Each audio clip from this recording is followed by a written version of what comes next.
안녕하십니까. 김어준의 뉴스공장 명절 특근 진행을 맡고 있는 양절 변호사입니다. 일본 출신의 영국인 이시구로가 올해의 노벨문학상 수상자로 선정됐습니다. 지난해 작가 한강이 맨부커상을 받기도 했지만 노벨상은 여전히 우리와 거리가 먼 모양입니다. 오는 9일 월요일은 한글날입니다. 우리처럼 고유의 말과 글을 가지고 있는 나라, 더구나 오랜 역사까지 지켜온 나라는 많지 않습니다. 게다가 우린 첫걸음 뗄 무렵부터 독서 모임, 논술 강의를 시작해서 시, 소설, 수필, 평론까지 넘칠 만큼 배우지 않던가요? 문학은, 언어는 인간의 사상과 감정을 담는 그릇입니다. 훌륭한 그릇을 가지고도 오롯이 담아내지 못하고 있는 이유는 뭘지 한번 생각해 봐야 하지 않을까요? 네, 김어준의 뉴스공장 명절 특근은 국민과 함께하는 든든한 행복에너지 한국전력, 생활 속 불합리한 차별 법제처에 신고하세요 차별법령신고센터, 올해에도 가족을 위해 국가건강검진 꼭 받으세요 국민건강보험공단, 서민의 원스톱 금융파트너 1397 서민금융통합지원센터, 고향 가는 길 안전운전이 최고의 보험입니다 더케이 손해보험 에듀카, 도착은 빠르게 가는 길은 편하게 U+1 내비, 귀경길 피곤할 땐 든든한 비락식혜로 재충전, 깨끗하고 안전한 에너지로의 전환 한국지역난방공사와 함께합니다. 명절 특근은 지난 1년 동안 뉴스공장을 빛내줬던 명작 인터뷰들로 채워지고 있습니다. 그런데 어제 방송 중 청취자 7087님이 이런 문자를 보내주셨네요. 명절 특근 며칠째 듣고 있는데 제가 못 들은 인터뷰들이라 그런지 또 들으니, 못 들었는데 또 들으니 하여튼 참 좋습니다. 기왕 하는 김에 최동욱 검찰총장님 인터뷰도 들려주세요. 그래서 발빠르게, 사실 제작진이 미리 준비해놨던 코너들이 있는데 다 지우고 처음부터 다시 편집을 해서 청취자들이 뽑은 뉴스공장 베스트, 그때 그 인터뷰로 바꿨습니다. 네, 뉴스공장이 이런 곳입니다. 7087님이 청한 최동욱 전 검찰총장 인터뷰는 검찰총장 측에서 물러난 이후 라디오에서 처음으로 성사된 글자 그대로 뉴스공장 단독 보도였습니다. 황교안 대통령 권한대행이 박영수 특검 활동기간 연장을 거부했던 지난 2월 중순경 진행됐는데요. 어떤 얘기들이 오고 갔는지 한번 다시 들어보시죠. 스튜디오에 직접 모시기 굉장히 어려운 분입니다. 최동욱 전 검찰총장님 나오셨습니다. 안녕하십니까? 예, 오랜만입니다. 최근에 이 박근혜 최순실 게이트를 보면서 어떤 느낌이 드시는지 간단한 소회부터 먼저 한마디 해주십시오. 네, 제가 갑자기 검찰총장을 일상 이유로 그만둔 이후에 많은 자성의 시간을 보내왔었습니다. 그런데 최근 최순실 국정농단 사태 이전에는 검찰 돌아가는 걸 보면서 우라가 치밀 때도 있고 많은 걱정이 되기도 했었습니다. 그런데 특검이 가동되고 또 특검이 본격 수사를 나서는 걸 보면서 국민 여러분들께서도 마찬가지시겠지만은 많은 위로도 되고 또 경우에 따라서는 안타까울 때도 있고 그렇습니다. 위로가 되신다는 건 기본적으로 특검이 잘하고 있다는 얘기겠죠? 네, 저는 그렇게 생각을 합니다. 먼저 이제 특검 연장돼야 된다고 많이들 얘기하는데 검찰총장까지 해보신 분으로서 특검은 연장돼야 된다. 이유가 뭡니까? 여러 가지 이유가 있습니다만은 일단 현재까지 수사 진행 상황을 보면 제 생각에는 약 한 30%도 채 다 못한 거 아닌가. 30%도 안 돼요? 예, 그렇게 생각합니다. 사실 이번 최순실 국정농단 사태의 핵심은 재벌과 권력 간의 불법 유착 비리, 그리고 그것을 가능하게 했던 공무원들의 비호 방조에 대한 처벌 문제지 않습니까? 그런데 재벌 권력과 재벌 유착과 관련해서는 잘 아시다시피 삼성 이재용 부회장 영장 기각으로 인해서 3주간 또 수사가 많이 딜레이 됐고 나가서 삼성 이외에도 SK라든가 롯데라든가 CJ라든가 이런 여타 재벌들에 대해서도 많은 뇌물수 의혹이 제기되지 않았습니까? 진도가 딱 막혔어요. 네. 정책 기각되면서. 그런 부분에 대해서는 전혀 지금 수사를 진척할 수 있는 여유가 없었던 것 같고 그다음에 그 무엇보다도 이러한 국정농단을 가능하게 했던 그 비호 의혹과 관련해서 예. 우병우 등 그 관련 공무원들에 대한 사건이 뭐 아직 시작도 안 했고 막 그거는 이제 시작 단계 아닌가 뭐 그렇기 때문에 결국 실질적으로 봐도 30% 이상은 진척됐다고 보기가 어렵다. 그렇군요. 너무 많은 그 의혹이 제기되어 있는 사건이기 때문에 적어도 유능한 검사 약 40명 정도는 투입을 해서 1년 정도는 1년? 지속적으로 수사를 해야 비로소 대부분의 실상이 제대로 밝혀질 것이라고 믿습니다. 이게 최고 전문가의 견해입니다. 수사가 아직 30%도 안 됐다. 그게 첫 번째 이유고. 그러면 두 번째 이유는 어떤 게 있습니까?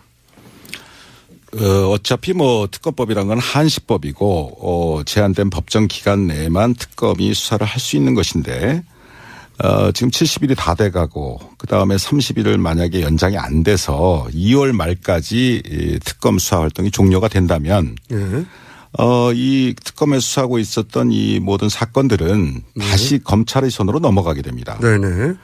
그런데 이 사건을 먼저 수사했던 현재의 검찰은 재벌과 권력 간의 뇌물수수 혐의에 대해서는 손도 대지 못했었고 직권남용했죠. 직권남용죄로만 기소를 했죠. 예.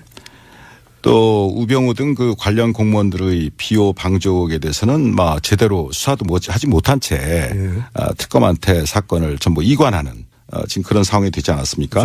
그 당시에 수사했던 그 검찰 지휘 라인이 어떠했는지 그 총수께서는 기억을 하십니까? 우선 법무부 장관이 황교안, 총장은 김진태, 중앙지검장이 김수남, 그리고 청와대에는 그 유명한 김기춘, 우병우 이 두 분이 있었죠. 네. 이 사건이 연장이 안 되면 당시 가이드라인을 따랐던 인사들의 손에 다시 사건이 들어간다. 이런 요지네요. 그렇습니다. 그것이 지금 이 특검 연장과 맞물려서 참 중요한 문제입니다. 금반언의 원칙입니다. 그래서 쉽게 말씀드리면 이 금반언의 원칙이라는 것은 이미 표명한 이미 밝힌 자기의 언행에 대해서 모순되는 행위를 스스로 할 수 없다. 뭐 그런 원칙을 말합니다. 자기 한 말을 뒤집을 수 없을 거다. 이런 거네요. 뇌물수수 얘기했다가 뭐 딴 걸 바꾼다든가 또는 뭐 직권남용했다가 딴 걸 바꾼다든가 이게 안 된다 이런. 그렇죠. 그다음에 또 한 가지는 그 우리 헌법상에 자기 부죄 금지의 원칙이라는 것이 있습니다. 그러니까 말하자면 스스로 죄를 부담할 수는 없다. 그래서 여러분들이 아시다시피 묵비권. 자기 죄에 대해서 진술을 거부할 수 있는 거예요. 거부할 수 있는 권리를 준다. 이게 그 원칙. 그게 이제 헌법상의 원칙입니다. 자기 부재 금지 원칙이요? 네네. 자기 자신이나 또는 자기 자신이 속한 조직, 기관에 대해서 스스로 수사해서 처벌한다는 것은 현실적으로 기대하기가 참 곤란합니다. 그러니까 결국은 자기의 상사, 동료, 후배를 스스로 수사하게 되는 그러한 참 어려운 그런 상황이 예상이 되는 것이죠. 이번에도 특검법을 도입해서 특검이 수사를 하게 된 것도 바로 그런 이유입니다. 네. 이해했습니다. 그럼 만약에 특검이 연장이 안 될 가능성이 점점 농후해지고 있는데 만약에 정말로 특검 연장이 안 되고 지금 우려하신 대로 넘어갔어요. 그럼 구체적으로 무슨 일이 벌어집니까?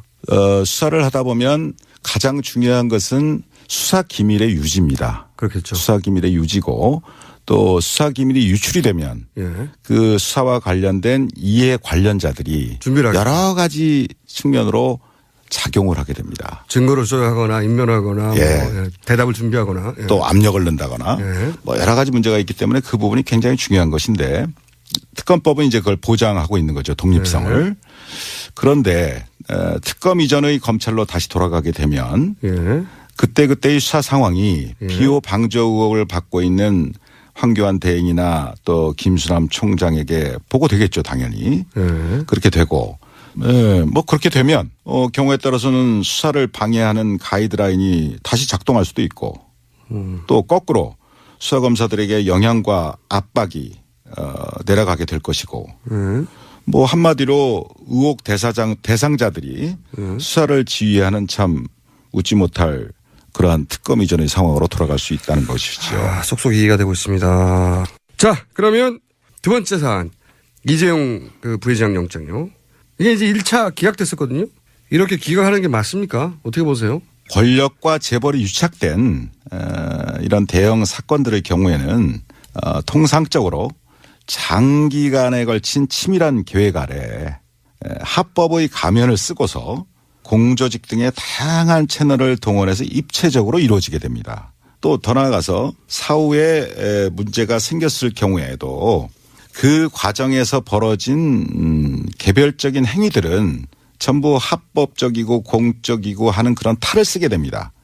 그러면서 그 개별적인 하나하나의 행위들에 대해서는 합법적이었다, 공적이었다라고 그런 식으로 그 시스템을 만들어 놓는다 이겁니다. 미리. 그렇기 때문에 그런 사건을 일상적으로 우리 주변에서 일어나는 소소한 어떤 그런 단순 뇌물 사건의 관점에서 바라다 보게 되면 그 실체에 부합되는 제대로 된 법적 평가나 처벌이 결코 가능하지 않습니다. 불가능합니다. 그러니까 이런 재벌 사건 같은 경우에는 개별 행위는 이미 공무원들이 동원되거나 뭐 하면서 합법적인 틀을 쓰고 있기 때문에 개별 따지면 소용이 없고 전체적으로 볼 때 뭐 지난 2, 3년간 진행된 전체적인 과정을 볼 때 포괄적으로 이것은 뇌물수수로 봐야 하고 그래야 밝혀지는 거기 때문에 대법원도 이미 그렇게 정리해 둔 거라는 거죠. 마침 또 에버랜드 수사를 하신 적이 있잖아요. 에버랜드 사건과 지금 이번 삼성 사건과는 같은 거 아닙니까?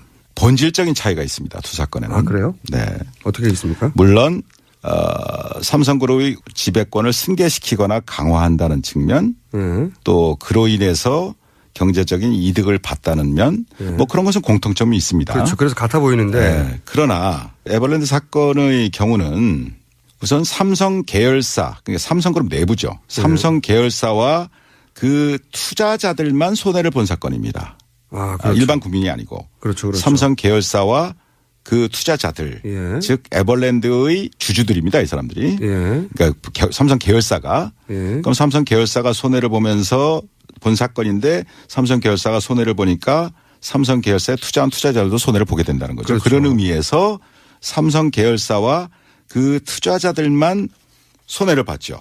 범위가 그 정도인데 손해 네. 범위가. 그런데 이번 사건의 경우를 보면 2,100만 명 말이 그렇지 이게 천문학적인 인원 아닙니까? 국민의 반인데 2,100만 명이 넘는 국민연금 가입자 전체가 잠재적인 손해자가 됐단 말입니다. 손해를 봤단 말입니다. 맞죠. 예.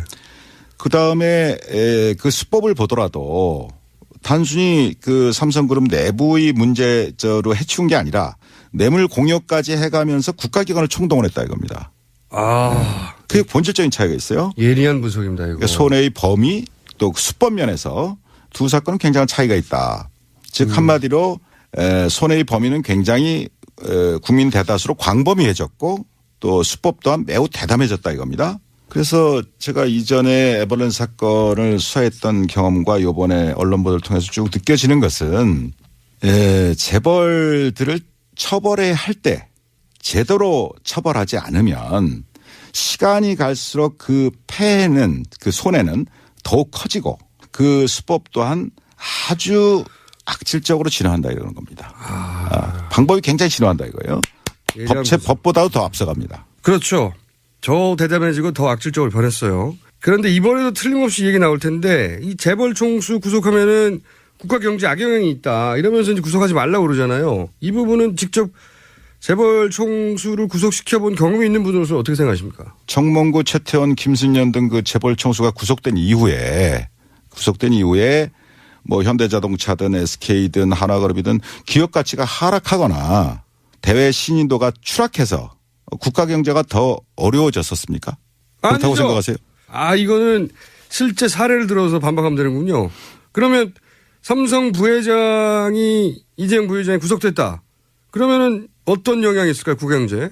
결과적으로는 오히려 해당 기업의 투명성이나 신뢰도를 높이는데 기여했다고 보는 쪽이 일반적인 시각이라고 생각합니다. 좀 더 구체적으로 말씀해 주세요. 그 이재용 부회장 혼자만의 생각으로 지금 이번 일이 벌어졌겠습니까? 그럴 리가 없죠. 네, 그럴 리가 없죠.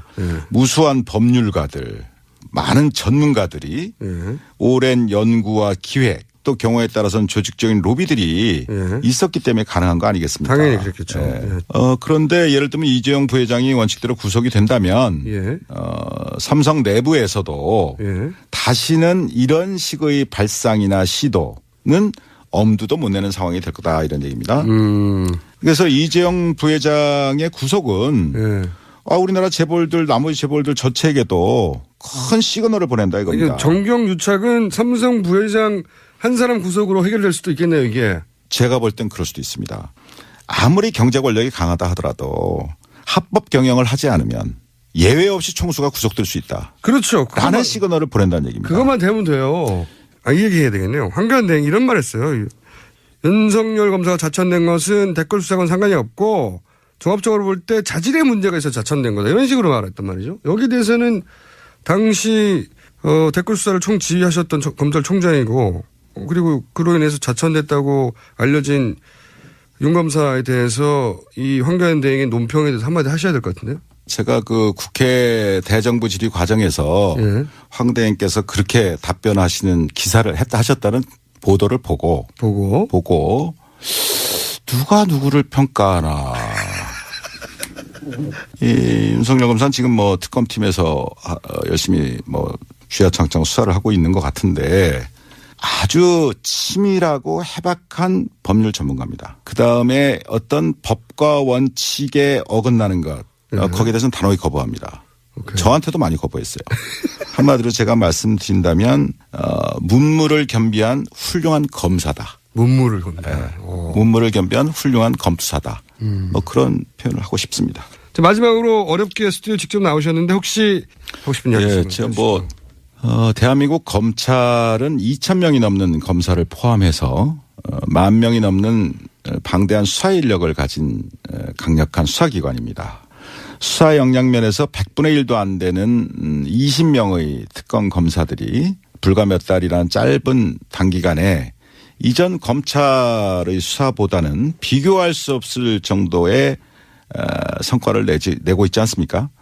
이번 특검을 보면서 권력의 개가 되어서 권력의 입맛에 맞게 수사하는 것과 국민의 검찰로 법과 원칙대로 수사하는 것의 이 극명한 차이를 그리고 검찰이 이 지경이 되도록 만든 정치 검사들의 말로를 우리 정의로운 젊은 검사들이 마음에 새기고 잊지 말기를 바랍니다. 자기 손에 쥐어진 칼로 자신의 팔다리를 베어서라도 국민의 검찰로 다시 태어나기를 바랄 뿐입니다.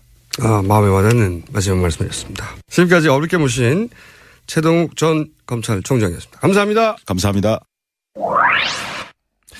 예. 내공이 깊은 분들이 말씀하시는 거 과거의 예측을 들어보면 깜짝깜짝 놀랄 때가 있는데요. 최동욱 전 총장도 개별 사건으로 뇌물죄 여부를 따지기는 굉장히 어려울 것이다라고 했는데 아닌 게 아니라 법원은 이재용 부회장에 대해서 포괄적 청탁을 이유로 유죄 판결을 했었죠. 정말 어떻게 보면 예측이 실현된 셈인데요. 최동욱 전 총장께서는 얼마 전에 원세훈 전 국정원장 유죄 선고 받는 걸 보면서 사필 규정이다. 또 끝까지 수사팀의 방패막이가 되어주지 못해 안타깝고 아쉬웠다라는 그런 소감을 털어놓기도 했었습니다. 문자 몇 개 볼까요? 가재는 송편님, 최동욱님, 블랙리스트 피해자 문성근 김미아 씨 잘 변호해 주세요. 얼마 전에 국정원 주도 블랙리스트 피해자를 위해서 최 전 총장께서도 무료 변론을 해주기로 하셨지 않습니까? 특검이 30%밖에 못해서 아쉽다고 하셨는데 최 전 총장께서 직접 한번 실력 발휘해 주시기 저도 부탁드리겠습니다. 그래서 그런지 7488님은 최동욱님을 다시 검찰총장으로 복권시켜야 맞다라는 말씀도 주셨고요. 2881님, 공장장 목소리가 빨리 지나가서 아주 시원하고 좋네요. 예, 마음 같아서는 인터뷰도 아예 다시 제가 하고 싶습니다.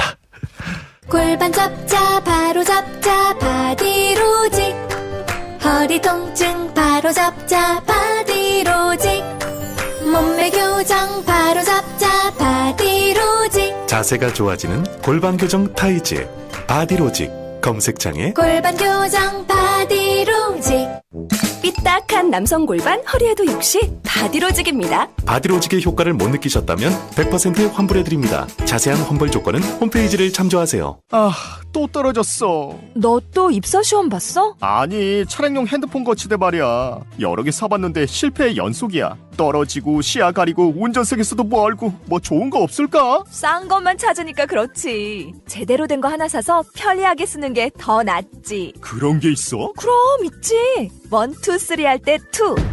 힘 세다 할 때 힘. 2 힘. 투 힘? 2배로 힘이 세다는 건가? 네이버 검색창에 2 힘을 검색해보세요. 이거 먹고 제가 한번 볼일 봐가지고 네. 바나나 나오는 바람에 원숭이들이 들고 그래가지고 네. 어우 몇십 마리가 달라붙어가지고 시끄럽했던 기억이 있습니다. 아침마다 원숭이를 불러 모으는 미궁 대장사랑이었습니다.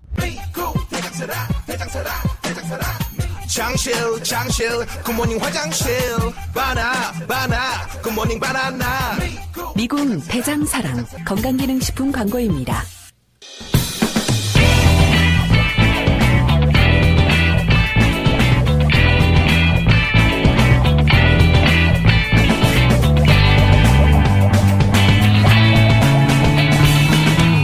김어준의 뉴스공장.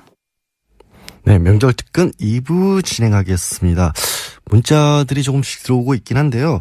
아직도 뉴스공장에 문자 보내는 방법을 물어보시는 분들이 많으세요.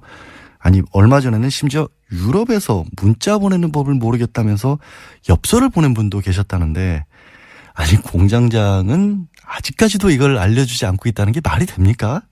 제가 한 2번 대리 진행하면서 몇 번 알려드렸는데 오늘 또 다시 알려드리겠습니다. TBS 주파수가 95.1MHz지 않습니까? 그것만 기억하시면 됩니다. 0951, 95.1이니까 0951, 짧은 글 50원, 긴 글 100원의 정보 이용료 붙고요. 50원, 100원 비싸다, 돈 쓰기 아깝다, 이런 분들은 카카오톡 플러스 친구에서 TBS 라디오와 친구 맺기 하시면 무료로 참여하실 수 있습니다. 추석 연휴를 맞아서 뉴스공장도 푸짐한 선물 준비하고 있습니다. 여자의 꿈 알카메디에서 수소 알칼리 환원수기, 20년 전통식품 명가 주식회사 사홍원에서 온라인 상품권, 매트의 명가 파크론에서 IoT 스마트홈 온수매트, 두고두고 보고 싶은 책 길벗 어린이에서 그림 도서 세트, 이태리 명품 구두 바이늘에서 구두 증정권 드립니다. 네, 뉴스공장 명작 인터뷰 두 번째 인터뷰는 청취자 7139님이 청해 주신 건데요. 우리 상조 하고 싶은 거 다 해. 어색하다. 김상조 형님 인터뷰 다시 듣고 싶습니다 라고 요청하셨는데, 재벌 저격수에서 을의 눈물을 닦아주는 갑질 저격수로 거듭난 분, 불과 얼마 전 지난 8월 진행했던 김상조 공정거래위원장 인터뷰였는데요. 뉴스공장 작가들이 공정위 인터뷰 담당자를 2달 동안 들볶아서 성사시켰다고 합니다. 예, 털복숭이 공장장에 가려서 보이지 않지만 제작진의 수고가 정말 많은 뉴스공장입니다. 인터뷰 다시 들어보죠.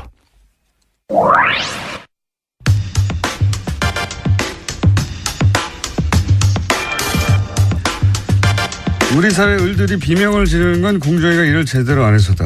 네. 김상조 공정거래위원장 스튜디오에 직접 나오셨습니다. 안녕하십니까? 네, 안녕하십니까? 네, 이렇게 높으신 분께서 직접. 위원장 되시기 전에 공정위원장 혹시라도 되시면 저희 방송에 꼭 먼저 나와달라고 부탁을 저희가 그렇게 신신당부를 했는데도 불구하고 지난주에 MBC를 먼저 출연하셔가지고. 예. 저희 같은 중소방송사를 먼저 챙기셔야 할 공정위원장께서 대형 방송사부터 출연하시면 방송의 공정거래 굉장히 나쁜 시그널을 줍니다. 예, 제가, 요즘은, 기업들에게서는 갑일지는 모르지만 또 언론이나 국회에 대해서는 또 의리거든요.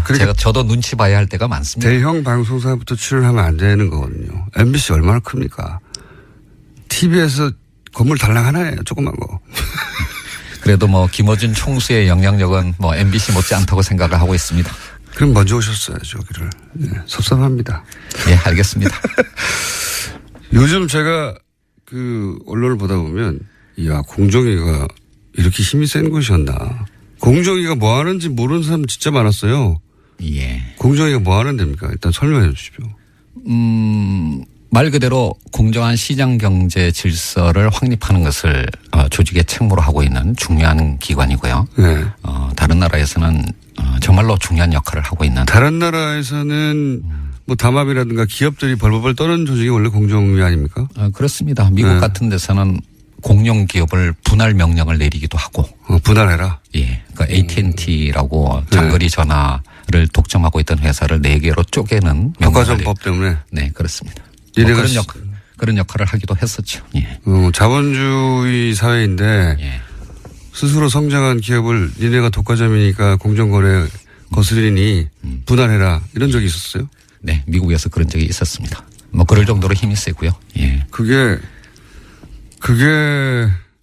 제대로 작동하는 자본주의네요, 말하자면.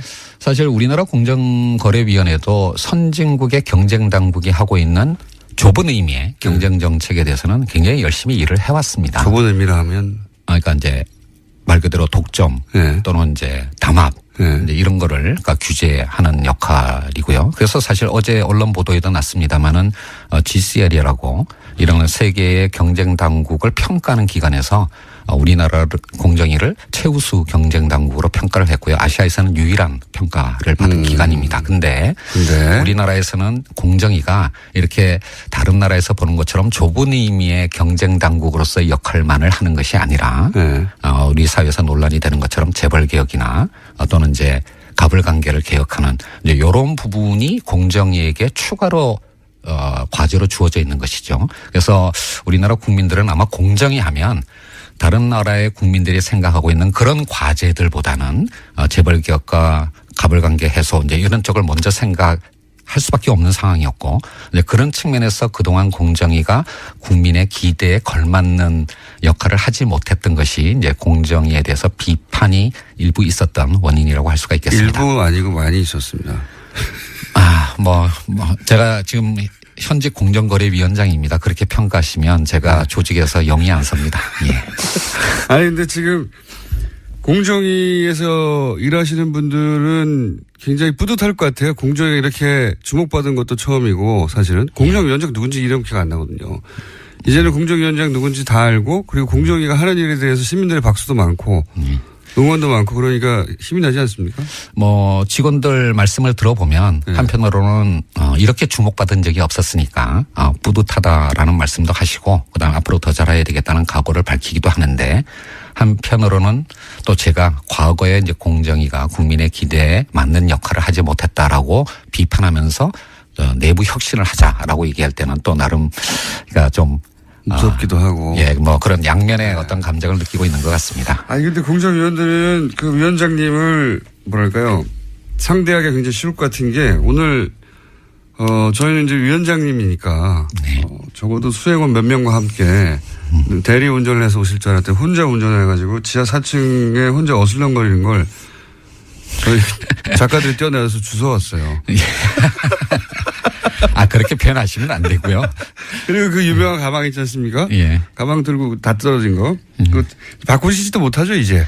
예, 사실 제 1,000원 바꾸든지 아니면 이제 좀 칠을 새로 하든지 이렇게 하라고 자꾸 이제. 왜냐면 가방 오니까. 예. 위원장님보다 가방을 먼저 찍어요, 사람들이. 네. 밖에서. 예. 작가들이 자기들 찍고 막 들고. 예. 유명한 아이템 됐습니다. 근데 하여튼 저의 상징처럼 됐기 때문에 제가 공정거래위원장을 하는 한은 못 바꿀 것 같습니다. 예. 저희가 뜯어버릴까요? 새로 바꾸시게. 네. 그리고, 말을 조용조용 이렇게 점잖게 서늘하게 하는 분은 또 처음이에요. 예. 원래 그렇게 했는데요. 웃으면서. 예. 웃으면서 너 죽을래? 이러시는 거잖아요. 그렇지가 않습니다. 또 한편으로는 요즘 김상조가 너무 말랑말랑해졌다는 얘기도 많이 듣고 있죠. 예. 그건 아마도 말랑말랑해졌다기보다는 맨 처음에 재벌 개혁을 시도할 줄 알았더니 그거는 시간을 좀 준다고 하고 프랜차이즈부터 시작하셨잖아요, 사실상. 그래서 이건 역시 재벌은 어려운 건가? 말랑말랑한 건가 생각하시는 것 같은데 그 이유를 좀 설명해 주세요. 왜 프랜차이즈부터 첫 번째 공정위의 프로젝트가 된 건지. 사실은 굉장히 어려운 문제고 개혁의 전략과도 관련된 것인데요. 크게 보면 두 가지 접근 방법이 있을 수가 있습니다.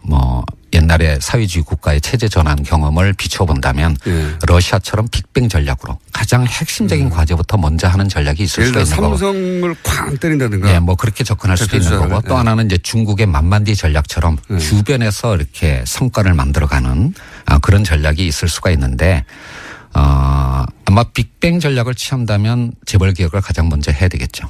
그렇지만 이제 지금의 우리나라의 국회의 어떤 구조라든지 또는 이제 국민들의 어쩌면 두 개의 국가로 쪼개져 있는 이런 상황들을 생각을 한다면 재벌 개혁을 중심으로 하는 빅뱅 전략은 굉장히 큰 논란을 일으키고 우리 사회를 입법도 필요하죠. 예, 그렇습니다. 그리고 사실은 재벌 개혁의 대부분의 어떤 수단은 입법을 통한 것인데 그렇죠. 뭐 지금 국회를 통과할 법률이 과연 몇 개나 되겠느냐라고 하는 현실적인 판단도 있을 수가 있는 거고요. 그래서 이제 저 개인적으로는 모든 국민들이 찬성할 수 있는 공감할 수 있는 그런 개혁 과제 즉 우리 사회의 을의 눈물을 닦아준다라고 하는 그런 일상생활에서의 어떤 불공정 문제를 먼저 접근함으로써 개혁의 성과를 만들어내고 이것이 후퇴하지 않을 전진을 만들어내는 길이다라고 하는 공감을 만들어내는 전략으로 가는 것이 보다 현명할 수 있다라고 생각을 합니다. 그런 의미에서 본다면 제가 좀 더 신중한 전략을 택한 것이지 개혁의 의지가 후퇴한 것은 아니라고 말씀드릴 수가 있겠습니다. 개혁의 의지를 의심하면서 도전하지 말라고. 네. 예. 뭐 그거는 조금 좀 과한 표현이긴 했었는데요. 좀 더 정확하게 말씀드리면 새 정부 또는 공정거래위원회의 개혁의 의지를 의심하지 말고 그 의지에 도전하지 말라라는 의미였는데 말이 잘못 나가서 공권력에 도전하지 말라라고 표현하게 됐습니다. 도전하면 어떻게 됩니까? 지금 공정거래위원회 등 정부가 갖고 있는 행정부서가 갖고 있는 공권력을 엄정하게 행사할 겁니다.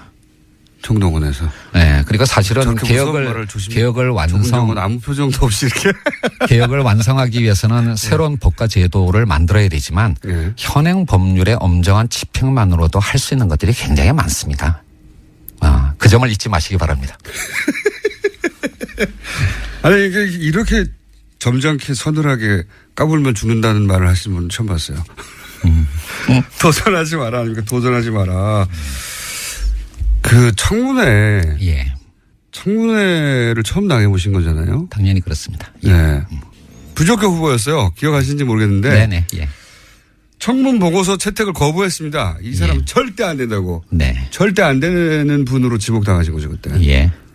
뭐 몇몇 장관 후보자들이 비슷한 상황에 있었고요. 아마 제가 사실은 좀 섭섭함을 느끼는 부분이 있다면 뭐 국회보다는 오히려 대통령한테 섭섭함을 느끼고 있어요. 왜요? 제가 아주 좋은 기사 나옵니다, 이거. 예. 경제부총리보다도 먼저 지명이 됐습니다. 그게 왜 섭섭하십니까? 먼저 매를 맞았다, 대표주자로.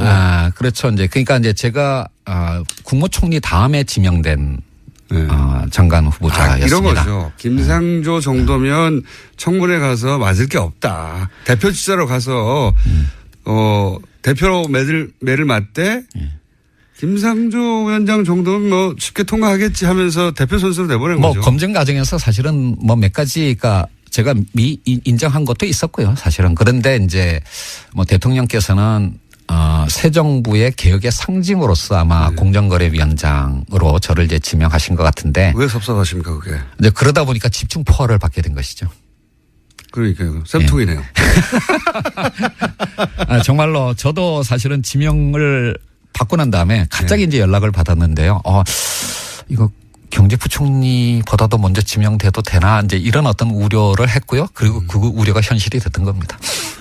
그런 의미였겠죠. 이게 말씀하셨듯이 공정하지 않다는 우리 사회가. 그 예측 가능한 재벌 개혁이라는 표현을 쓰셨어요. 예. 그러니까 빅뱅처럼 누가 뭘 어떻게 하는지 모르게 갑자기 뒤통수 때려대시 빵 하지 않고 예측 가능한 재벌 개혁이라고 말씀하셨는데 이게 어떤 의미입니까? 사람들은 이제 물론 프랜차이즈 문제도 당연히 관심이 있습니다. 왜냐하면 프랜차이즈 사장 정도 되면 을이 아니라 병 정도 되거든요, 사실은. 예, 맞습니다.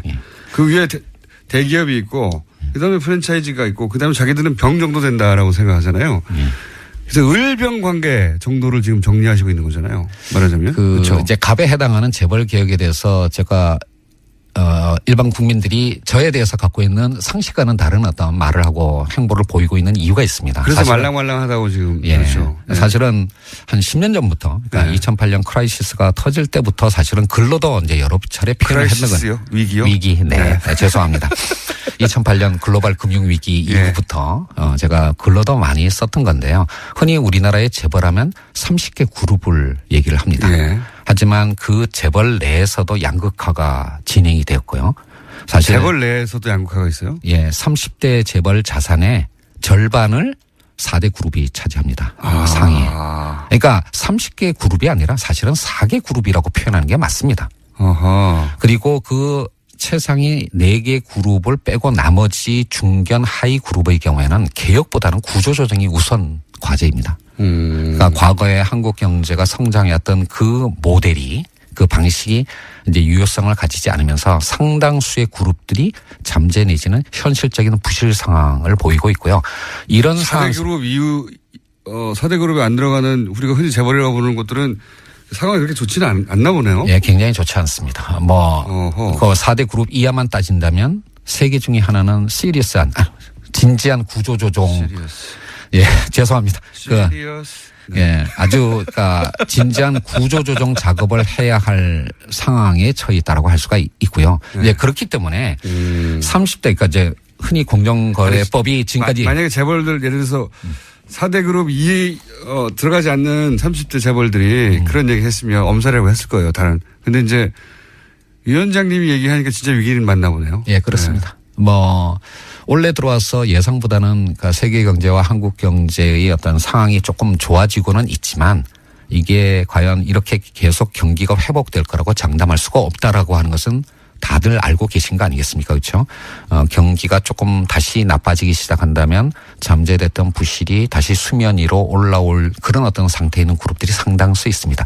근데 이런 상황이기 때문에 그동안 공정거래위원회 또는 공정거래법이 접근했던 것처럼 5조 이상이면 60개 그룹, 10조 이상이면 30개 그룹을 그냥 전부를 하나의 그러니까 개혁 대상으로 정해놓고 동일한 수단을 적용하는 그런 방식으로 가게 되면 실패할 가능성이 높다라고 하는 겁니다. 왜냐하면 이렇게 많은 숫자의 그룹을 대상으로 하는 규제를 하다 보면 규제의 기준을 한 중간쯤에 설정할 수밖에 없는데 그러면 정작 제대로 규제를 해야 될 상위 그룹한테는 효과가 없는 거고 하위 그룹한테는 과잉 규제가 되는 이제 그런 어떤 악순환 속에서 규제의 일관성을 유지하지 못하고 계속 또 이제 후퇴하게 되는 악순환을 보였던 게 그게 과거 정부의 재벌 개혁의 실패의 원인이라고 생각을 한 겁니다. 그렇기 때문에 재벌 개혁은 상위 그룹에 좀 집중해서 엄정하게 법 집행을 하도록 하고 대신 좀 더 넓은 범위의 기업 지배 구조는 상법이나 또는 이제 기관 투자자들의 주주권 행사 등의 그런 어떤 방법을 통해서 좀 더 광범위하게 그렇게 접근을 하자라고 하는 게 제 아이디어였습니다. 그렇군요. 그러니까 재벌이라고 다 묶어서 재벌이라고 하면 안 된다 이제는. 거기도 양극화가 벌어졌다. 예, 그렇습니다. 단순한 대중소기업 간의 양극화뿐만 아니라 재벌 그룹들도 이제는 같은 재벌이 아니라고 보시면 됩니다. 그래요? 그러면 명칭도 좀 달리해야 되겠습니다.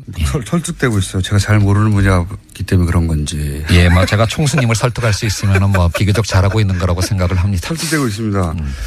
그리고 하림그룹. 닭고기 생산 1위 업체죠.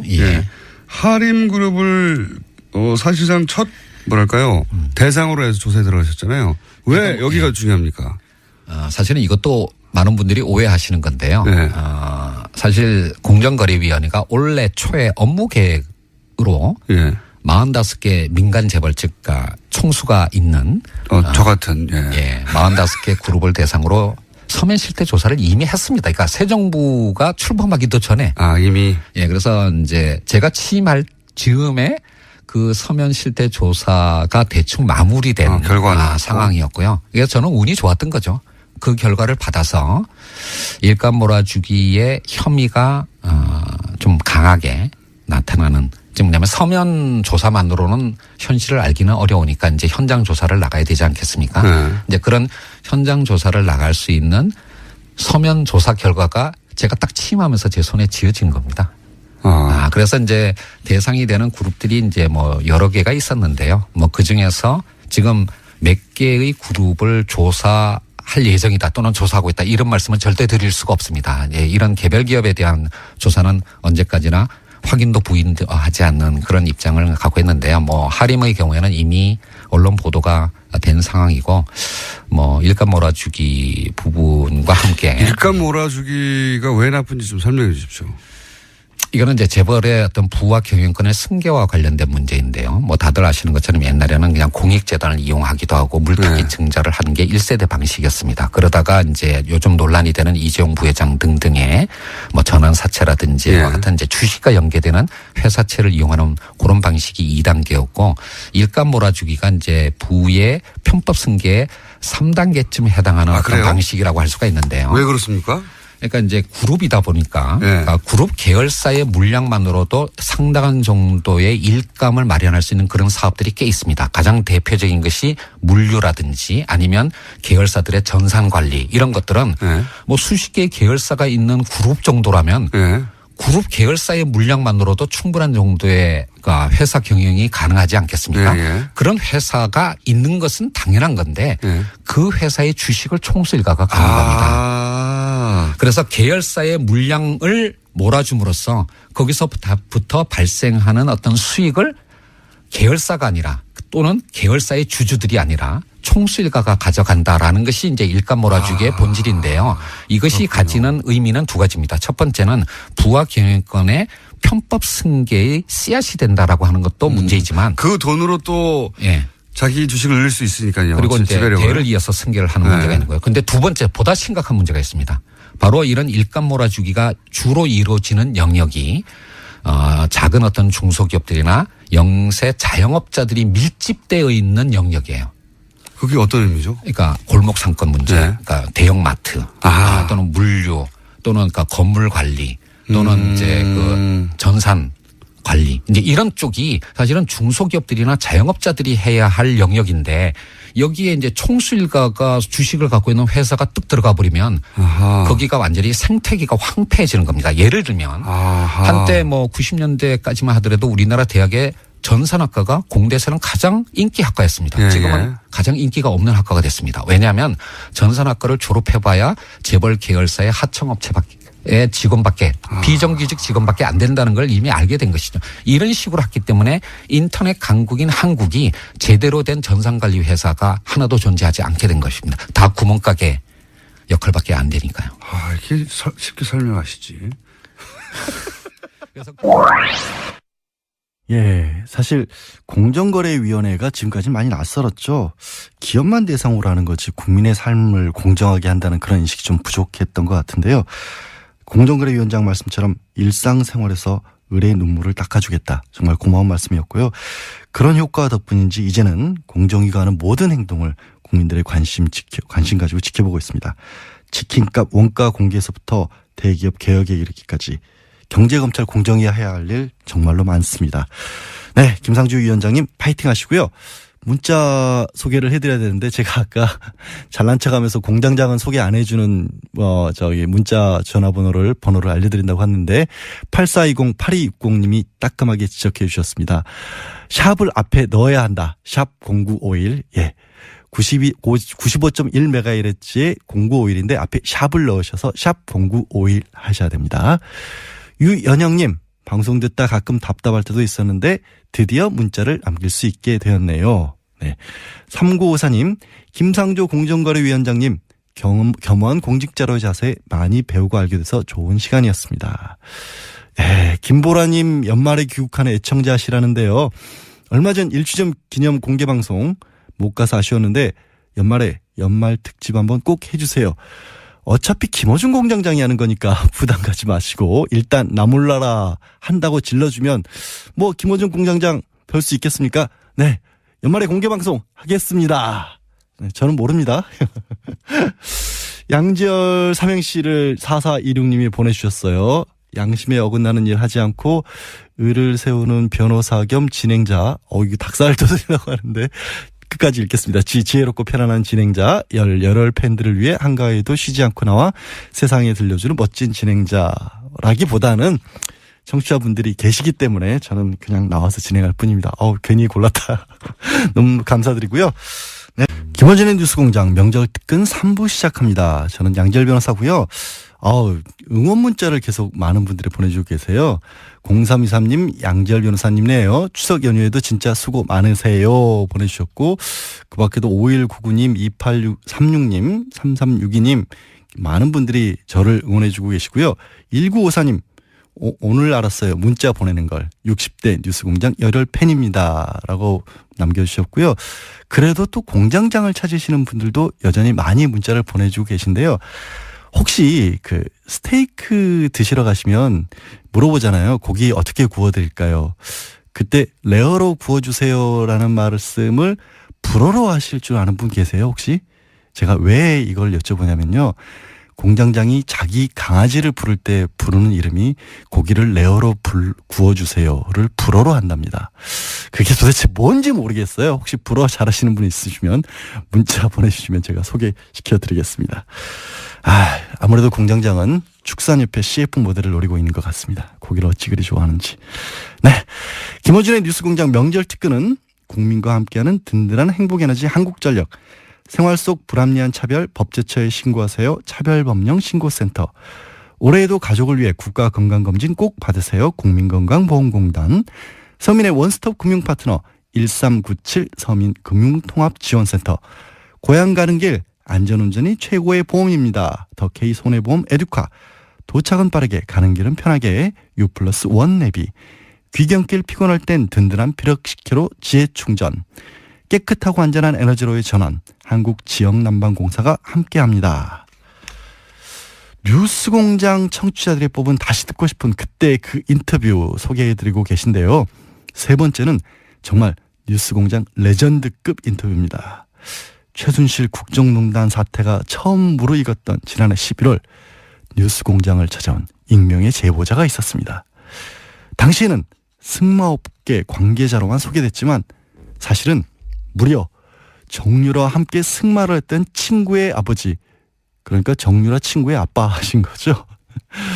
인터뷰하던 김어준 공장장이 그야말로 숨이 넘어갈 정도로 웃게 만들었던 바로 그분, 청취자분들도 빵빵 터지게 했던 이분의 얘기 다시 한번 들어보겠습니다.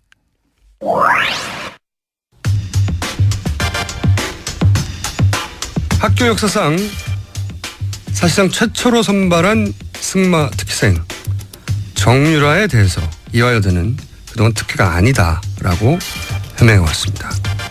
그런데 정유라 학생이 고등학교 시절 승마 특기생 전형도 없던 이화여대를 본인이 갈 거란 이야기를 했었다는 증언이 있어 한 분을 모셨습니다. 승마계 관계자로서 당시 그런 이야기를 직접 들었다고 하는 분을 저희가 스튜디오에 모셨습니다. 어려운 걸음 해주셔서 감사합니다. 안녕하세요. 네, 안녕하십니까. 정유라 학생이 고등학생 때 이미 특기생 전형도 없는데 이대를 가겠다는 말을 했었다고요? 뭐 특별히 이대라기보다는 고대나 연대나 이대 이런 그 좋은 학교를 자기가 갈 수 있겠다라는 얘기를. 이대도 그 중에 하나로 언급된 그렇죠. 거군요. 네. 그런 학교를 갈 것이다. 네. 근데 당시는 네. 특히 이대는 승마 특기생 전형이 없기 때문에 네. 전형도 없는데 어떻게 가냐 이런 생각들을 주변에서 하지 않았을까요? 당연히? 그 당시 전형이 뭐가 있습니까? 그 한 2월, 3월밖에 안 됐는데요. 그러니까 전형이라는 건 보통 5월이나 6월 때쯤 학교 전형이 입학 전형이 나오거든요. 네. 그럼 뭐 초에 그런 전형 자체가 발표를 하지 않았는데. 그리고 특히 뭐 이화여대 같은 경우에는 아예 수십 년간 전형이 없었던 학교인데도 본인이 이제 연대 고대 아니면 뭐 이대 정도 나는 갈 거야 이런 얘기를 전형이 발표되기도 전에 이미 하고 있었다는 거죠. 네, 맞습니다.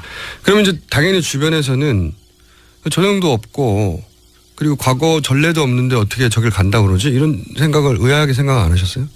뭐 생각을 했지만 저희가 뭐 부모님들도 다 알기 때문에 유연이 정도 되면 유라 정도 되면 어딜 못 가겠냐 이런 생각들은 다 그냥 저희들끼리는 하고 있었죠. 실제 이대도 그렇게 얘기를 하고 정유라 학생의 성적을 보면 여러 대회에서 입상하고 금메달 딴 기억이 있지 않습니까? 그 정유라 학생의 실력은 어땠어요? 그 업계에서 보기에는? 저희 승마 쪽에 있는 사람들이나 선수들이나 이런 사람들이 봤을 때는 사실 정유라 승마 실력을 그렇게 인정하지 않는 분위기였습니다. 왜 인정하지 않나요? 그러니까 한 예로 2014년도에 그 한국에서 외국 국제 심판을 초청해서 예. 승마 세미나를 한 적이 있습니다. 네. 근데 그 외국 국제 심판이 한국에 와서 세미나를 하면서 그 세미나 내용에 이제 비디오를 하나 뽑아서 이제 강의를 해야 되는데 네. 가장 좋지 않은 예로 타고 있는 선수를 비디오를 선정된 게 정유라 사진을 선정하더라고요. 왜냐하면 외국 코치는 모르니까. 외국 정유라 학생이 누군지 모르고. 네, 모르니까. 국내 선수들 중에 가장 나쁜 사례로 든 게 정유라 학생이었다. 그래서 비디오를 보여주면서 그때 많은 선수들이 있었습니다. 그 안에. 당황했겠네요. 저거 저렇게 다르면. 정유라는 없었죠. 정유라는 없었는데. 그렇게 하면 안 된다. 말은 좋은데. 말은 좋은데. 참 그냥 저스트 라이더도 아니고 그냥 패신저. 승객처럼 타고 승객처럼 얹혀간다는 얘기죠. 말이 얹혀간다. 가장 나쁜 사례로 들었다고요? 그렇죠. 근데 그렇게 성적이 1등 아니면 2등밖에 안 했다고. 이 승마는 좀 약간 좀 다른 종목과 좀 특이한 부분이 있습니다. 그래서 아무래도 말의 능력치가 높은 말이 좋은 성적이 나올 수 있는 종목입니다. 이게. 비싼 말을 타면 성적이 나온다. 비싼 말이라기보다는 뭐 그런 경우가 대반이지만 저렴한 가격의 말을 사서 잘 호흡을 맞춰서 선수가 잘하면 또 성적이 나오고 좋은 결과가 나올 수도 있죠. 선수의 실력이 없으면 비싼 말로 커버할 수 있다 어느 정도. 그렇죠.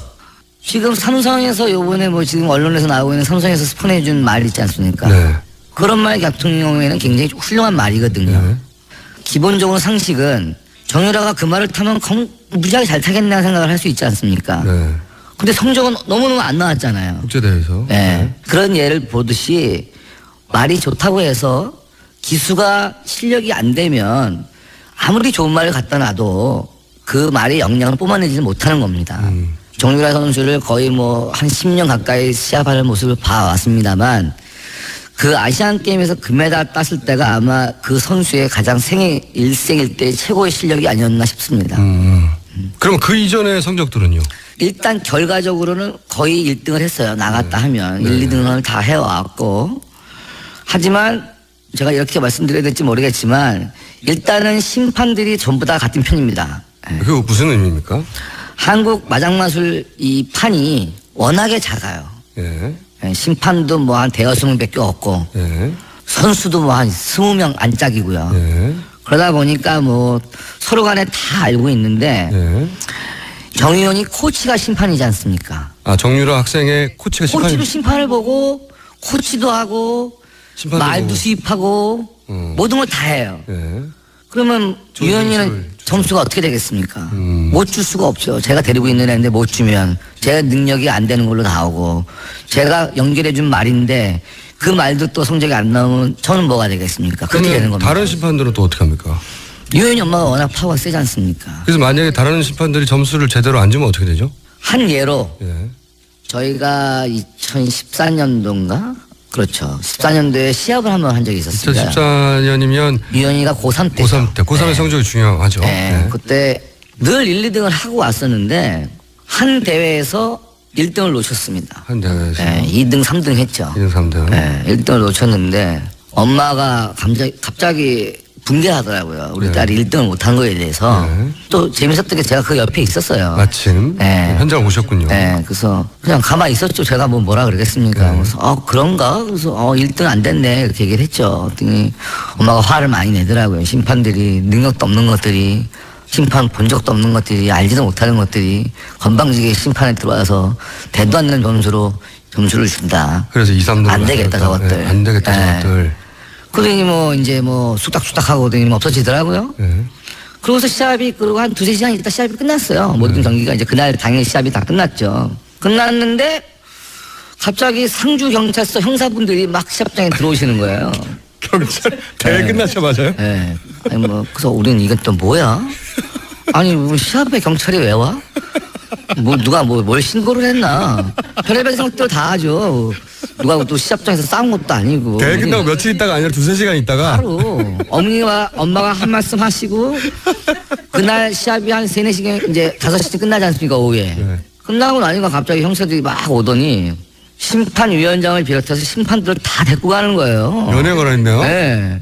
그래서 아니 이건 또 뭐야? 우리 또 옆에 있는 사람들 너무 웃기지 않습니까? 이게 도대체 무슨 경우인가 이런 경우가. 도대체 뭐 그 당시만 해도 최순실 씨에 대한 그런 안 나왔어요. 최순실에 대한 정윤의 보도만 있었지. 그쵸. 최순실 보도가 네, 없었던. 아빠에 대한 얘기가 많았지. 뭐 엄마는 최태민 목사의 딸이라는 얘기는 알고 있었어요. 네. 다들 얘기를 하니까 다 알고 최씨 있었으니까. 집안이 대통령과 가깝다. 이모라가 네. 부를 정도다. 네, 근데 뭐 다 모든 게 정윤회 씨를 기준으로 일이 벌어지는 거였었지. 그렇게 이해하고 있었다. 네, 그렇게 달리 이해하고 있었죠. 그러다가 정윤회 씨하고 최순실 씨하고 이혼을 하면서 예. 이혼이 이제 언론에 나오기 시작하면서부터 이제 정윤회 씨는 보이지 않았고 예. 엄마가 애를 데리고 다니면서 이제 그 다음부터 일어나는 게 모든 게 이제 대통령 이런 걸 아예 그냥 드러내고 오픈이 돼버렸다는 근데 거죠. 그 중에 사건 하나가 지금 말씀하신 경찰이 바로 들이닥친. 그렇죠. 그래갖고 다 잡혀간 거예요, 심판들이. 그래서 아니 심판들이 뭐 잘못한 게 없잖아요. 심판을 받을 뿐이고. 점수를 채점하고 점수 결과를 냈는데. 근데 그 심판들이 예. 그날 들어왔던 심판들이 이제 뭐 몇 분 계신데 그분들이 그쪽 식구들이 컨트롤되는 심판들이 아닌 심판들이 들어오는 거야. 그래서 그냥 본대로 심사를 해버렸군요. 본대로 줬죠. 그렇죠. 본대로 준 거죠. 그 본대로. 사람들은. 그래서 네, 네. 이건 1등 안 돼. 이렇게 줬더니. 아니 뭐 자기 본대로 자기 느낀대로 자기가 알고 있는 심판의 능력대로 준 건데 경찰서. 어머니는 이제 마음에 안 든 거죠. 1등을 안 했다는 거 이제 심판의 탓으로 돌린 거죠. 그래가지고 경찰서로 다 잡혀갔어요. 다 잡혀갔어. 이제 몇 시간 있다가 다 나오셨더라고. 몇 시간 있다가. 근데 이제 우리가 안 들어간 사람들은 도대체 이게 이슈가 뭐길래 경찰서를 들어갔을까? 누가 한 짓일까? 뭐 별의별 얘기들이 다 있었어요. 근데 뭐 알 사람들은 다 알았죠. 네. 잡혀갔다가 그분들 돌아와서 뭐라고 하시더라고요? 다 돌아왔죠. 네. 근데 화가 많이 났죠, 다들. 당연히 화가 그 중에 한 분은 뭐 어떤 분은 이제 아예 심판 정남이 떨어져가지고 다 손 띄워버리신 분도 계시고. 경찰이 뭐라고 그랬답니까? 똑바로 뭐라 그랬대, 심판. 똑바로 뭐라고? 뭐 하는 거냐고. 심판 똑바로 뭐라고? 자기들도 피곤한데. 피곤한데. 이렇게 똑바로 못하니까 자꾸 위에서 지시 내려오고. 위에서. 네, 다 알아봐라 뭐 이런 거 내려오고. 자기들도 이거 모른다, 우리도 이런 거 뭔지도 모르고. 어디서 명령이 내려왔는지 모르지. 하여튼 위에서 내려왔고. 네, 자기는 지시대로 해야 되는데. 오라고 그랬더니 승마 대장 가가지고 심판들 잡아왔고. 근데 심판들한테 뭐라고 할 말 있습니까? 자기는 전문 분야도 아니니까. 그냥 똑바로 아는 게 봐라. 있어야죠. 그러니까 똑바로 봐라. 똑바로 봐라. 똑바로 봐. 앞으로 똑바로 볼 수 있겠냐. 앞으로 똑바로 볼 수 있겠냐. 근데 결국은 뭐 왈가불가 하다가 그냥 다 앞으로 심판 똑바로 보겠다. 그래서 뭐 각성문 같은 거 하나 쓰고. 네, 그리고 나왔다 하더라고요. 근데 거기에 예. 자존심 상한 심판들이 많이 있지 않습니까? 그렇겠죠. 근데 심판을 아예 떠나버리신 분들도 계시고. 최순실 씨가 은퇴시킨 심판도 있군요. 있죠.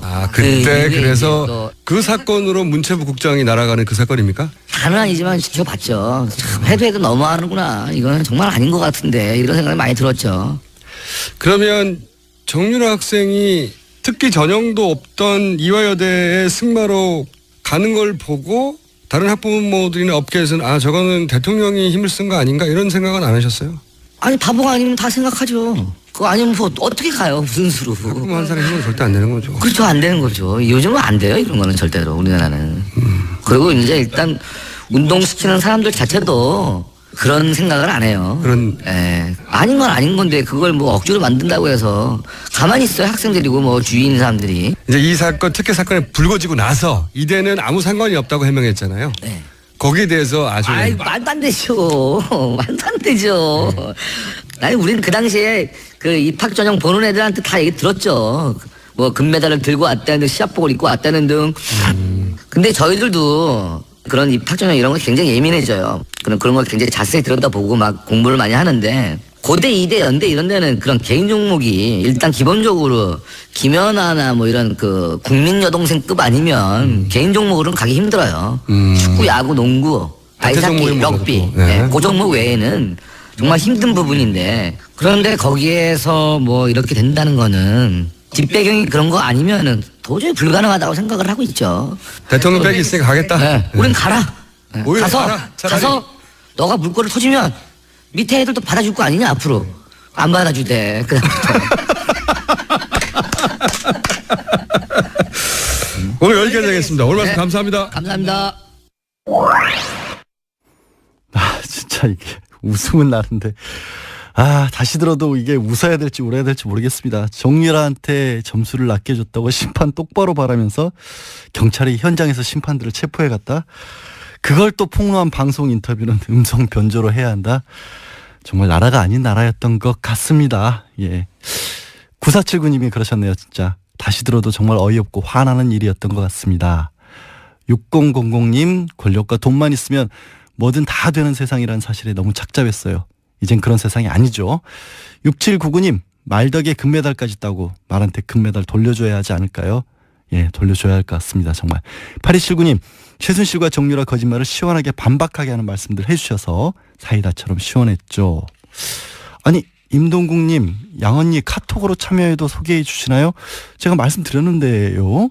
카카오톡 플러스 친구에서 TBS와 친구 맺기 하시면 됩니다. 아까 제가 공장장 강아지 이름에 대해서 여쭤봤는데요. 그 레어로 익혀달라는 말은 세냥이라고 한다고 합니다. 세냥, 불어로. 그리고 뜻밖에도 영수증을 뜻하는 라디시옹이 공장장의 강아지 이름입니다라고 말씀 주신 분들도 계신데요. 공장장 강아지 2마리입니다. 그러니까 세냥이 1마리고 라디시옹이 1마리인 모양입니다. 왜 아침부터 제가 공장장이 개 이야기를 하고 있는지 정말 저도 잘 이해가 안 갑니다. 네, 뉴스공장 참여해 주신 분들께는요. 여자의 꿈 알카메디에서 수소 알칼리 환원수기, 20년 전통식품 명가 주식회사 사홍원에서 온라인 상품권, 매트의 명가 파크론에서 IoT 스마트홈 온수매트, 두고두고 보고 싶은 책 길벗 어린이에서 그림 도서 세트, 이태리 명품 구두 바이너리에서 구두 증정권 드립니다. 오빠, 우리 어디 가는 거야? 정수 가지. 와, 우리 말 타러 가는 거야? 그렇게 좋아? 고민하지 말고 장수로 오세요. 온 가족이 즐기는 승마 체험과 국내 최대 규모의 말역사 체험관 등 장수에는 정말 볼 것, 누릴 것들이 넘쳐난답니다. 말의 심장 소리를 직접 느껴보는 장수에서의 하룬 여행. 장수는 항상 가까이 있습니다. 주말 여행은 장수로. 승마 체험 예약은 063-350-5486. 또 목에 걸렸어. 왜 작은 건 없지? 그럴 땐 더알티지 오메가3. 스마트폰을 너무 많이 봤나 봐. 눈이 너무 건조하네. 그럴 땐 더알티지 오메가3. 손발도 저려. 그럴 땐 더알티지 오메가3. 알았어. 더알티지 오메가3. 그래, 약사들이 만든 GM팜을 검색해보라고. 오케이, GM팜.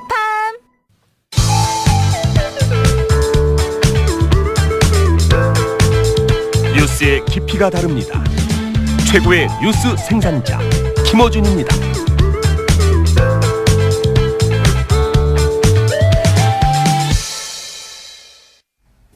예, 오늘은 김호준이 아니고 양지열입니다. 4부 문 열겠습니다. 문자부터 볼까요? 0900. 아니, 공장장님 잘렸나요? 고향 갔다 오니까 세상이 바뀌었군요.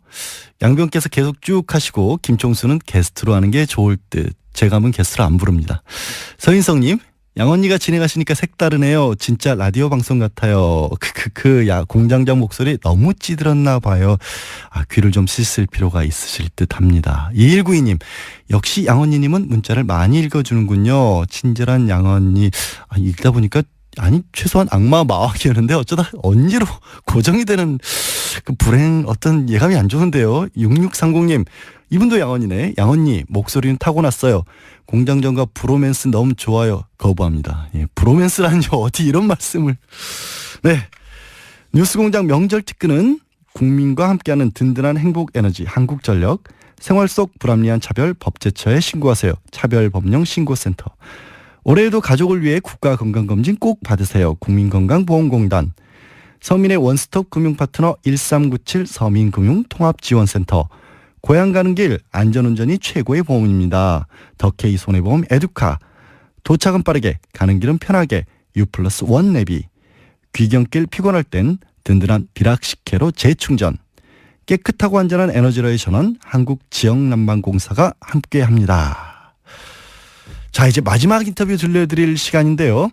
이제는 말할 수 있다. 김어준 뉴스공장 명절 특근의 끝판왕. 마지막으로 만나볼 주인공은 바로 상암동 본드 김상욱 씨입니다. 네, 이분 국정원 임원 출신이세요. 그리고 지난 2012년 대선 때 사실 국정원 댓글 사건을 최초로 세상에 알린 분이었습니다. 그리고 짐작하시겠지만 박근혜 정권에서 굉장한 고초를 겪으셨는데 뉴스공장을 통해 처음으로 방송 출연을 결심하셨죠. 김상욱 씨 얘기 다시 한번 들어보시겠습니다.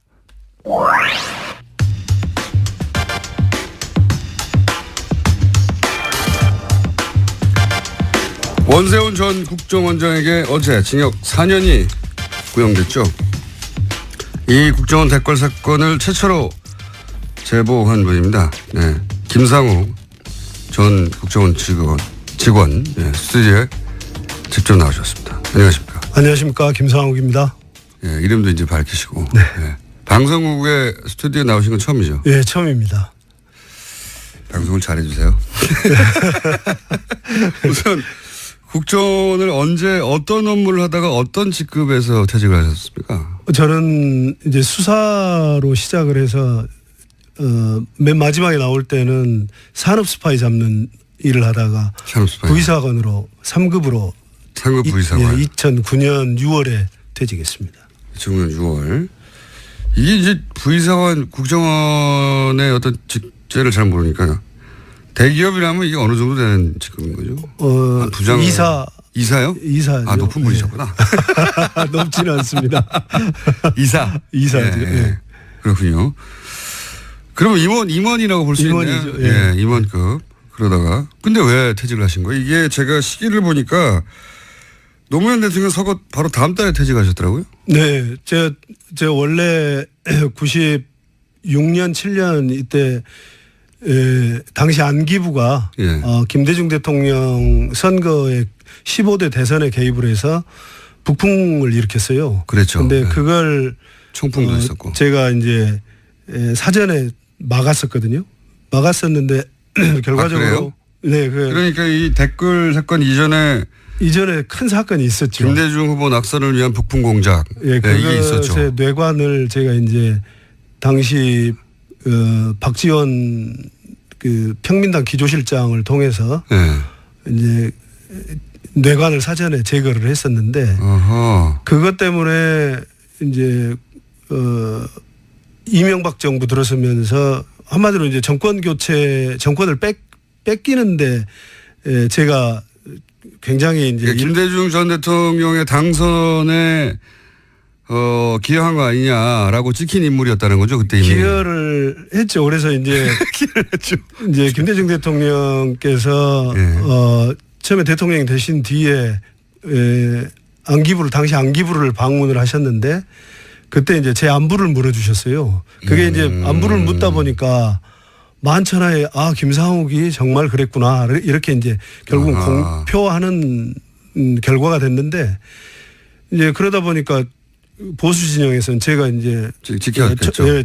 아주 굉장히 나쁜 놈이 된 거죠. 그래서 이명박 정부가 들어서고 나서 제가 본부에서 산업 스파이 검거 업무를 하고 있었는데 갑자기 인천으로 보내더라고요. 자천이 되셨고 인천에서 원래 1년 부서간 이동은 1년이 되지 않으면은 이동을 할 수 없게 돼 있어요. 근데 9개월 만에 그때 다시 원세훈이 오더니 2009년 2월에 원세훈이 와가지고 제가 2009년 3월에 다시 일주일간 조사받고 그 DJ 당선에 대해서는 뭐 그때 북풍 공작이 있었다는 것은 이제 재판을 통해서 밝혀진 거니까 그걸 문제 삼지 않고 98년도에 정권이 바뀐 뒤에 약 500여 명이 안기부를 떠났어요.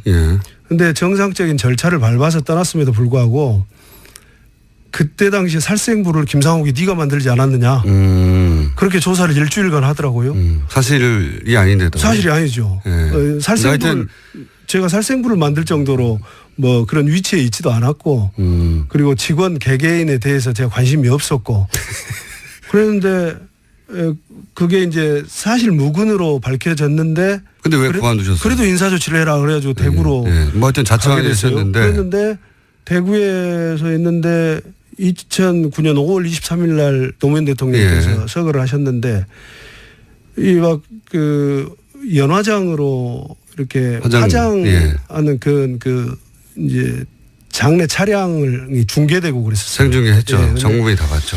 그걸 보면서 직원들이 그 고인을 폄훼하는 마치 저 들으라고 하는 듯한 얘기 굉장히 견딜 수가 없었어요. 노무현 대통령의 화장 장면을 보고 국정원 직원들이 입에 담기 어려운 얘기들 제가 차마 방송에서는 하기 어려운 욕설을 막 하더라. 뭐 그런 얘기. 잘 죽었다 한마디로 이런 식의. 그때 우리 사회 보수 쪽에서 막 이렇게 폄훼하는 말들이 있었지 않습니까? 네. 그런 얘기들을 국정원 직원들이 제 주위에서 하고 그랬어요. 저 들으라는 듯이 마치. 그러고 있는데 원세훈은 또 그때 직원들을 삼천교육대라고 해가지고 우리끼리 영어로 삼천교육대 했는데 나이 먹은 직원들을 다시 강도 높은 훈련을 해서 아마 본인 의사는 그렇게 하면은 사표를 내지 않을까 생각을 했던 것 같아요. 근데 거기에서 벌어서 부모 봉양하고 자식 키우고 그런데 아무리 힘들어도 사표를 낼 수 있겠습니까? 계속 다니니까 사표 내는 직원이 없으니까 원세훈 원장이 그때 원장이 방송 용어로 적절할지는 모르겠는데 이 자식들은 아무리 밟아도 사표 내는 놈 하나 없다. 그래서 그 두 가지. 그 정도는 방송 용어로 아주 적절합니다. 예. 그래서 그 두 가지가 도저히 제가 있을 수 있는 조직이 아니다. 그래서 제가 사표를 내게 됐습니다. 그런데 이거 있지 않습니까? 제가 이제 그 어디서 보니까 당시 97년에 김대중 후보 낙선 부품 공작을 세상에 알린 장본인이신데 근데 후배들에게 그렇게 말씀하셨다면서요. 나는 조직원의 의무를 저버렸지만 야당 후보를 용공 조작해서 빨갱이로 모는 것은 그걸 막은 시민의 의무는 지켰다. 그러니까 네. 조직원의 의무는 저버렸으나 시민의 의무는 지켰다. 이렇게 얘기를 후배들에게 하셨다는데 제가 궁금한 건 이런 겁니다.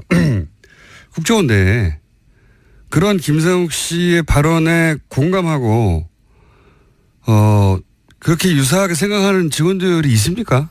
그래서 댓글 사건이 이제 세상에 모습을 드러내게 됐던 거죠. 제가 후배들이 제가 이제 김대중 대통령 그 용공 조작을 막았다라는 것은 다 알려졌어요. 네. 국정원 내부에서는. 대통령이 와서 그런 말을 했다니까요. 예, 알려졌는데. 그게 첫 번째 정권 교체였거든요. 역사적인. 그렇죠. 예. 예. 근데 저는 그냥 제가 이제 뭐 당연히 해야 될 일이었다라는 생각을 했는데 뭘 바라고 한 게 아니라 좀 세계적으로 망신스럽잖아요. 나중에 노벨 평화상을 받으신 분인데 그런 분을 무슨 빨갱이니 어쩌니. 용공 조작 많이 했죠. 예, 세계적으로 망신을 당할 일이다. 그래서 막았는데 후배들에게 제 나름대로의 변명을 한다고 한 것이 선배로서는 존경하지 마라. 조직 선배로는 존경하지 마라. 그래서 조직 윤리는 저버렸지만 내가 국정원 직원이기 전에 대한민국 국민이었다. 대한민국 국민의 의무는 절대적인 것 아니냐. 난 그걸 지켰을 뿐이다. 그러니까 그걸 이해하고 믿고 따라준 후배들이 꽤 있었어요. 구조 내부에 있어요? 예, 그 후배들이 제가 퇴직한 이후에 내부에서 있었던 부조리한 면들을 얘기를 토로를 하고 격정적으로 토로하고 하면서 제가 이제 댓글 사건도 캐치를 하게 된 겁니다. 그 선배 그 사이에 이런 일들이 있었어라고 하면서 이제 그 김상욱 씨가 나오면서 했던 나는 시민으로서 의무가 중요하다고 생각했다고 하는 발언에 대해서 동조했던 내부 직원들 중에 일부가 와서 선배 이제 이런 일도 있어요. 이제 국정원 내부에 이런 토론하는 과정에 국정원 댓글 사건도 그렇죠. 나온 거군요. 네. 국정원 댓글 사건 말고 다른 건 뭐 있었습니까? 다른 건 무슨 보수단체 지원 문제도 이미 그때 있었고 NLL 크게 문제가 됐던 NLL 그 장난이죠, 장난. 네, 그 뭐 NLL 포기를 했다라는 남북 정상 대화로 몇 부가 뭐 누구를 통해서 새누리당 쪽으로 유출이 됐다. 그것도 이미 그때 알고 이미 계셨고. 전부 사실은 그 민주당에는 보고가 됐던 사안입니다. 사전에. 근데 그러면 그거 말고 또 있습니까? 우리가 잘 모르는. 좀 있는데 그 지금 말씀 방송으로 할 수 없네요. 방송으로 하긴 너무 좀 민감한 얘기들이 많고. 궁금해라. 하여튼 그런 내용들 중에 이 그 국정원 댓글이 있었군요. 내부적으로. 네. 그 이후로는 이제 전개 상황을 압니다. 그러니까 뭐 간단하게 얘기해서 이제 대북 심리전하는 부서가 북한이 아니라 국민들 상대로 심리전 한 거잖아요, 이게. 그렇죠. 예. 네. 국민이 마치 적인 양 하고, 네. 국민들 상대로 심리전을 한 건데, 당시에 제가 굉장히 안타깝다는 것은, 분명히 댓글 작업이 광범하게 이루어지고 있다는 것들은 사람들이 눈치를 알고 있었거든요. 예. 저도 당시 이제 나는 꼼수다라는 방송을 하면서 4대 보험 되는 곳에서 하는 것 같다. 왜냐하면 댓글이 달리는 게 그 출퇴근 시간이 너무 일정하다. 뭐 이런 얘기도 했었고. 그런데 안타까웠던 게 뭐냐면 그 당시 역삼동 오피스텔 앞 대치 상황 있지 않습니까? 네. 그때 김모 직원이 자기 국정원 직원 아니라고 하니까 아닌가 보다 문을 닫아줬어요. 네. 그러면서 그때부터 그 문을 사이에 둔 대치 국면이 벌어졌잖아요. 그 직원은 당연히 회사라고 하죠. 국정원 직원들은. 네. 예. 회사에 전화해가지고 이런 일이 있다고. 그다음부터는 이제 지시를 받아서 행동했을 것이고 조직적으로. 정말 안타까웠던 것은 아니 저걸 왜 그냥 내버려뒀나.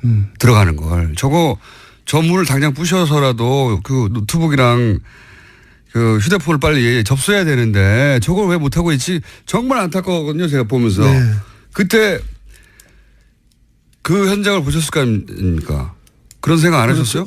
원래는 제가 며칠간 해서 이제 장소도 현장도 확보를 했고 대상도 특정을 했고 그랬는데 제가 왜 직접 안 가셨어요 그때? 절름발이로 위장을 하고 있었어요 제가. 그래서 그게 왜 위장을 했냐면 장비가 필요한데 가장 긴 게 뭘까 생각해 보니까 목발이 가장 길더라고요. 그래서 목발을 가지고 문을 장악을 해야 되겠다. 문에 먼저 걸어야 되겠다. 문 열리기만 하면 내가 걸어야 되겠다라고 생각을 하고 그 다음에는 이제 뭐 노트북이고 휴대폰이고 증거물을 찾을 수 있겠다 했는데 그 증거물을 잡아야 되지 않습니까? 무엇보다도. 근데 이제 막상 당에서 민주당에서 그때 당시? 이제 전부 다 몰려오고 있는 상황인데 제가 카메라가 이제 오는 거예요. 근데 제가 카메라에 익숙치를 않은 상태에서 첫 번째 이걸 전직 선배가 아무리 불법 현장이지만 후배를 이렇게 제압을 하고 이런 모습들이 역사적으로 굉장히 길이 남을 텐데 안 좋은 모습이 될 것 같은 생각이 들었어요. 굳이 무슨 뭐 현행범을 잡으면 머리카락이라도 잡으면은 경찰들 특진을 한다고 그래서 뭐 다 달라들고 한다는데 내가 공명심을 위해서 하는 것도 아니고 내가 이래서는 안 되겠다. 그래서 꼭 내가 해야 될 필요는 없다. 이거. 예, 그래서 그때 민주당원들을 한 2시간 정도 교육을 시켜서 이렇게 하라고. 틀림없이 국정원 직원 아니라고 할 거다. 그건 100% 아닙니까? 예, 그래서 그런데 만약에 이제 폭행 사건이 있으면 단순 폭행 정도로 입건은 될 수 있다. 하지만 지금 이제 정권을 놔두고 싸우는 건데 반드시 확보해라. 반드시 다른 거 필요 없다. 들어가면 노트북과 랩탑이 있을 건데 랩탑은 필요 없고 핸드폰과 노트북을 반드시 확보를 해라. PC는 필요 없고 노트북과 뭐 그것만 잡으면 이제 전부 다 확보할 수 있다. 이렇게 얘기를 했는데 저도 너무 당연한 것 같은데 또 그리고 제가 밖에 서 있는데 들어갔던 분이 나왔어요. 그러면서 저를 보고 국정원 직원 아니라는데요. 그래서 어떻게 됐습니까? 그랬더니 들어갔어요. 이런 게. 그걸로 역사가 바뀐 겁니다. 그래서 제가 현장을 떠났죠. 현장을 그러면서 제가 현장을 떠났습니다. 그렇게 된 거군요. 아니 저는 저 장소를 특정할 정도의 정보면 대단히 고급 정보 선수가 했을 텐데 어떻게 저 앞에서 아니라고 하고 그냥 문 닫고 나왔지? 이거 말이 안 되는 것 같은데? 그리고 왜 대치하고 있지? 바로 문 닫았으면 따고라도 들어가가지고. 아니, 그래봐야 결국 죽었으면 없자고. 그렇게 해서 확보할 수 있는 거는 지금 정권이 왔다 갔다 하는 증거물이지 않습니까? 그걸 어떻게 저렇게 바보같이 처리하고 있지 생각했었거든요. 근데 안 해본 사람들이 하다 보니까. 너무 황당했어요. 그리고 그냥 왔다는 게. 예, 너무 황당했고 그것도 이제 처음부터 했으면 그렇지만 전부 교육을 제가 시켜서 했는데 아마 이렇게 해라 이렇게 지시하셨을 거 아니에요. 제가 교육을 잘못 시키지 않았나 싶은 자괴감이 듭니다. 왜냐하면 국정원 직원은 본인이 국정 지원을 인정 안 하잖아요, 원래. 다른 상황에서도. 네, 평소에도 절대. 안 하죠. 평소에도 안 하고 무슨 국정원에 전화를 해도 국정원 아니라고 그러거든요. 그리고 그 사람이 직접 받지 않으면 그런 사람 없다고 하거든요, 아예. 뻔히 자기 옆자리에 있는 사람인데도. 네. 근데 이제 교육을 시키면서 보니까 약간 국정원 현직 직원에 대한 두려움이 첫 번째로 느껴졌고. 이미 이제 이명박 시절을 겪으면서 그런 두려움이 더 쌓였겠죠. 예, 두 번째는, 너는 국정원 출신이니까 그렇게 말할 수 있지라는 생각을 하고 있는 것 같았어요. 그래서 교육을 시키는데 2시간이 걸렸었어요. 그렇게 받고 가서도 아니라니까 바로 와버렸군요. 예. 그러니까. 진짜 아닌가? 이렇게 생각하면서. 아니요. 휴, 다행이다. 다행이다. 그리고 이게 역정보 아니었을까라는 생각도. 제가 이제 국정원 출신이다 보니까 혹시 역정보 아니었을까라는 생각도 있었지 않겠냐. 100% 신뢰를 못하는 부분도 있고 두려움도 있고. 그러지 않았으면 정말 천재이루의 기회였잖아요. 결정적 찬스였는데요. 그런데 그 한마디에 돌아설 수 있었을까. 지금 생각해도 안타깝네요. 지금 생각해도. 그리고 나서 대선에서 박근혜 전 대통령이 선출되는 걸 보면서 내 인생은 이제 무지하게 꼬이겠구나 이런 생각 안 하셨어요? 그 당일날, 다음날? 그랬죠. 그날 밤에 이미 이제 당락이 결정되는 것을 보면서 큰일 났다. 큰일 났다. 이거 사고를 쳐도 크게 쳤는데 이걸 앞으로 5년 동안 어떻게 살아야 되나? 5년 뒤는 또 기약이 있나? 그런 생각을 했죠. 제가 대선 이틀 후에 비행기를 탔기 때문에 주진우 기자와 함께 아주 긴 터널의 시작이었거든요. 그리고 최고 권력이 직접적으로 타깃으로 하는 상태에서 5년간을 생으로 버텨야 하는 게 어떤 기분인지 겪어보지 않은 사람 잘 모릅니다.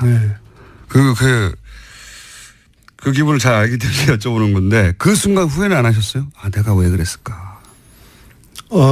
사건을 했던 것에 대해서는 후회는 안 했어요. 하지만 그 뒤에 정말 고생하셨죠. 예, 근데 이제 좀 전에 우리 물어봐 주셨던 그런 어떤 비난을 감수하고라도 내가 했어야 되는데 내가 직접 했어야 되는데 라는 생각, 그런 후회를 그건 했죠. 정말 후회가 되셨겠죠. 네, 그게 지금도 후회스러운 장면입니다. 그 5년간 겪어본 사람, 저도 겪어봤기 때문에 드리는 말씀입니다만은 그 5년간의 압박, 그런 압박은 상상하고는 다르게 실제로 겪으면 엄청난단 말이죠. 그래서 주변과 일상생활 전체가 무너지거든요. 인간관계도 다 무너지고 그러지 않으셨어요? 다 무너졌죠. 다 무너지고 또 국정원 대변인이 언론에 대고 개인의 영달을 위해서 조직을 팔아먹은 쓰레기 이렇게 얘기를 하고, 또 국정원 내부에 제가 이제 입사 동기들로 이루어진 친목회가 있어요. 그런데 그 동기회에서도 제명당했다는 소식을 듣고, 그래서 동기회도 버림받고. 근데 굉장히 그 외 모든 인간관계 다 파괴되고 꼭 발가벗겨진 채로 그 궁수들 사이에 벌판에 놓여진 돼지 같다는 생각을 했어요. 누가 쏠지 모른다. 그리고 실제 전화도 안 하지 않습니까? 전화 안 오죠. 그리고 거꾸로 전화도 안 하지 않습니까? 저도 못 하고. 왜냐하면 전화를 하면 뭔가 궁금한 게 있어서 전화를 하려고 해도 상대방한테 피해를 줄까 봐 못하죠. 그렇죠? 못하죠. 저도 전화를 안 하게 되더라고요. 나하고 통화해서 그리고 또 재판도 받으셨지 않습니까? 재판은 4년간 받아서 작년 12월에야 마지막에 무죄를 받으셨죠. 끝났습니다.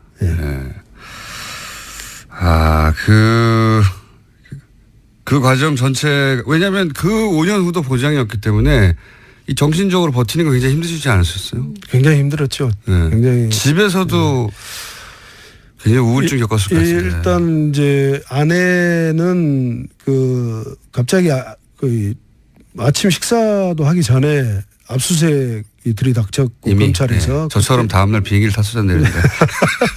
그래 둘이서 이제 집사람 어쩔 줄 몰라 했고 그 뒤로 이제 무슨 상당히 대인기피증도 생기고 좀 엉망이 됐습니다. 예, 다망가지죠. 예. 이 시간을 저희가 왜 일부 한 번만 잡았는지 모르겠네요. 앞으로 좀 더 나오셔야 될 것 같습니다. 오늘 첫 번째 시간으로 하고. 왜냐하면 할 얘기가 너무 많은데 다른 거 다 건너뛰고 이 얘기를 좀 여쭤보고 싶습니다. 왜냐하면 지금 대략 6분밖에 안 남았기 때문에 오늘 주제하고는 다른데 나오신 김에 꼭 여쭤보고 싶은 게 있어요.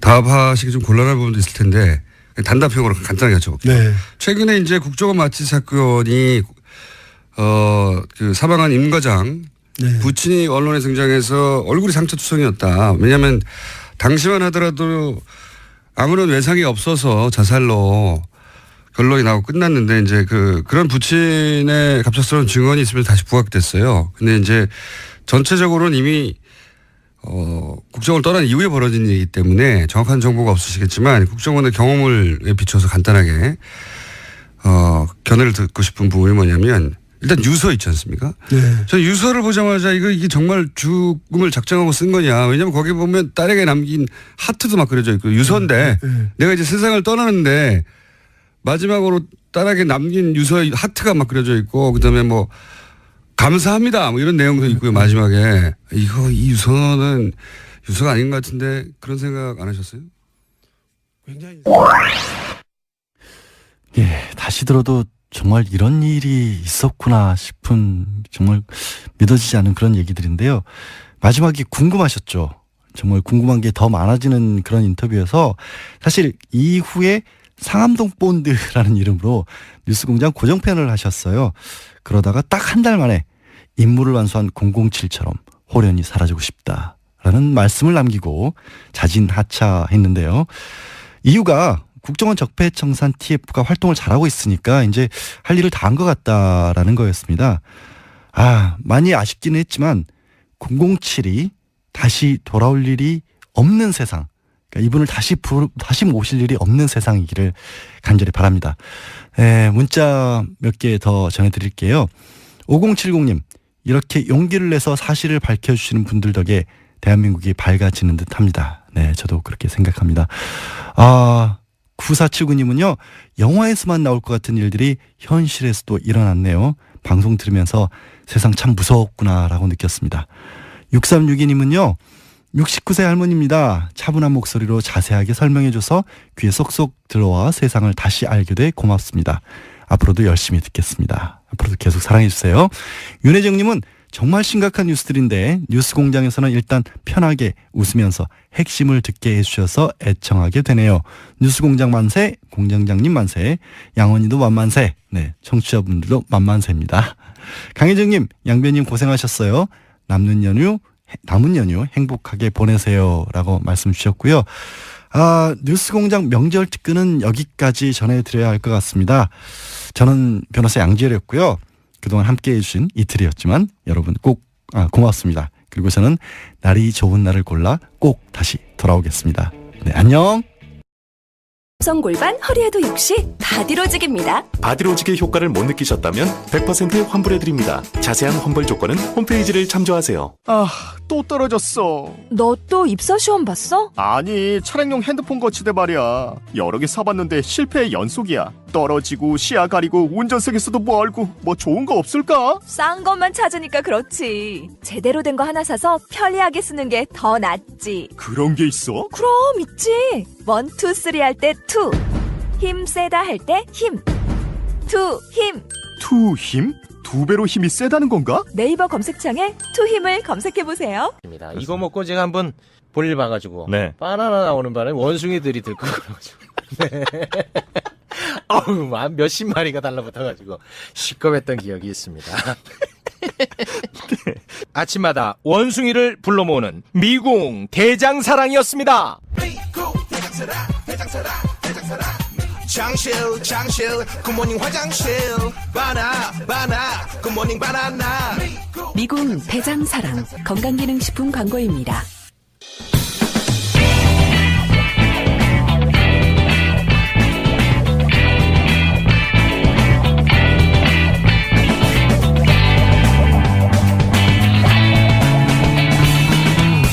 김어준의 뉴스 공장. 네, 명절 특근 2부 진행하겠습니다. 문자들이 조금씩 들어오고 있긴 한데요. 아직도 뉴스 공장에 문자 보내는 방법을 물어보시는 분들이 많으세요. 아니, 얼마 전에는 심지어 유럽에서 문자 보내는 법을 모르겠다면서 엽서를 보낸 분도 계셨다는데, 아니, 공장장은 아직까지도 이걸 알려주지 않고 있다는 게 말이 됩니까? 제가 한 2번 대리 진행하면서 몇 번 알려드렸는데 오늘 또 다시 알려드리겠습니다. TBS 주파수가 95.1MHz지 않습니까? 그것만 기억하시면 됩니다. 0951 95.1이니까 0951 짧은 글 50원 긴 글 100원의 정보 이용료 붙고요. 50원 100원 비싸다. 돈 쓰기 아깝다. 이런 분들은 카카오톡 플러스 친구에서 TBS 라디오와 친구 맺기 하시면 무료로 참여하실 수 있습니다. 추석 연휴를 맞아서 뉴스공장도 푸짐한 선물 준비하고 있습니다. 여자의 꿈 알카메디에서 수소 알칼리 환원수기, 20년 전통식품 명가 주식회사 사홍원에서 온라인 상품권, 매트의 명가 파크론에서 IoT 스마트홈 온수매트, 두고두고 보고 싶은 책 길벗 어린이에서 그림 도서 세트, 이태리 명품 구두 바이넬에서 구두 증정권 드립니다. 네, 뉴스공장 명작 인터뷰 두 번째 인터뷰는 청취자 7139님이 청해 주신 건데요. 우리 상조 하고 싶은 거 다 해. 어색하다. 김상조 형님 인터뷰 다시 듣고 싶습니다. 라고 요청하셨는데, 재벌 저격수에서 의뢰 눈물을 닦아주는 갑질 저격수로 거듭난 분, 불과 얼마 전 지난 8월 진행했던 김상조 공정거래위원장 인터뷰였는데요. 뉴스공장 작가들이 공정위 인터뷰 담당자를 2달 동안 들복 가서 성사시켰다고 합니다.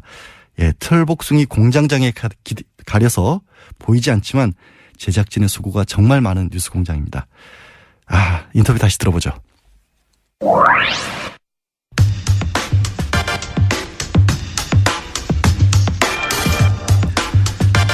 우리 사회 을들이 비명을 지르는 건 공정위가 일을 제대로 안 해서다. 네. 김상조 공정거래위원장 스튜디오에 직접 나오셨습니다. 안녕하십니까? 네, 안녕하십니까? 네, 이렇게 높으신 분께서 직접.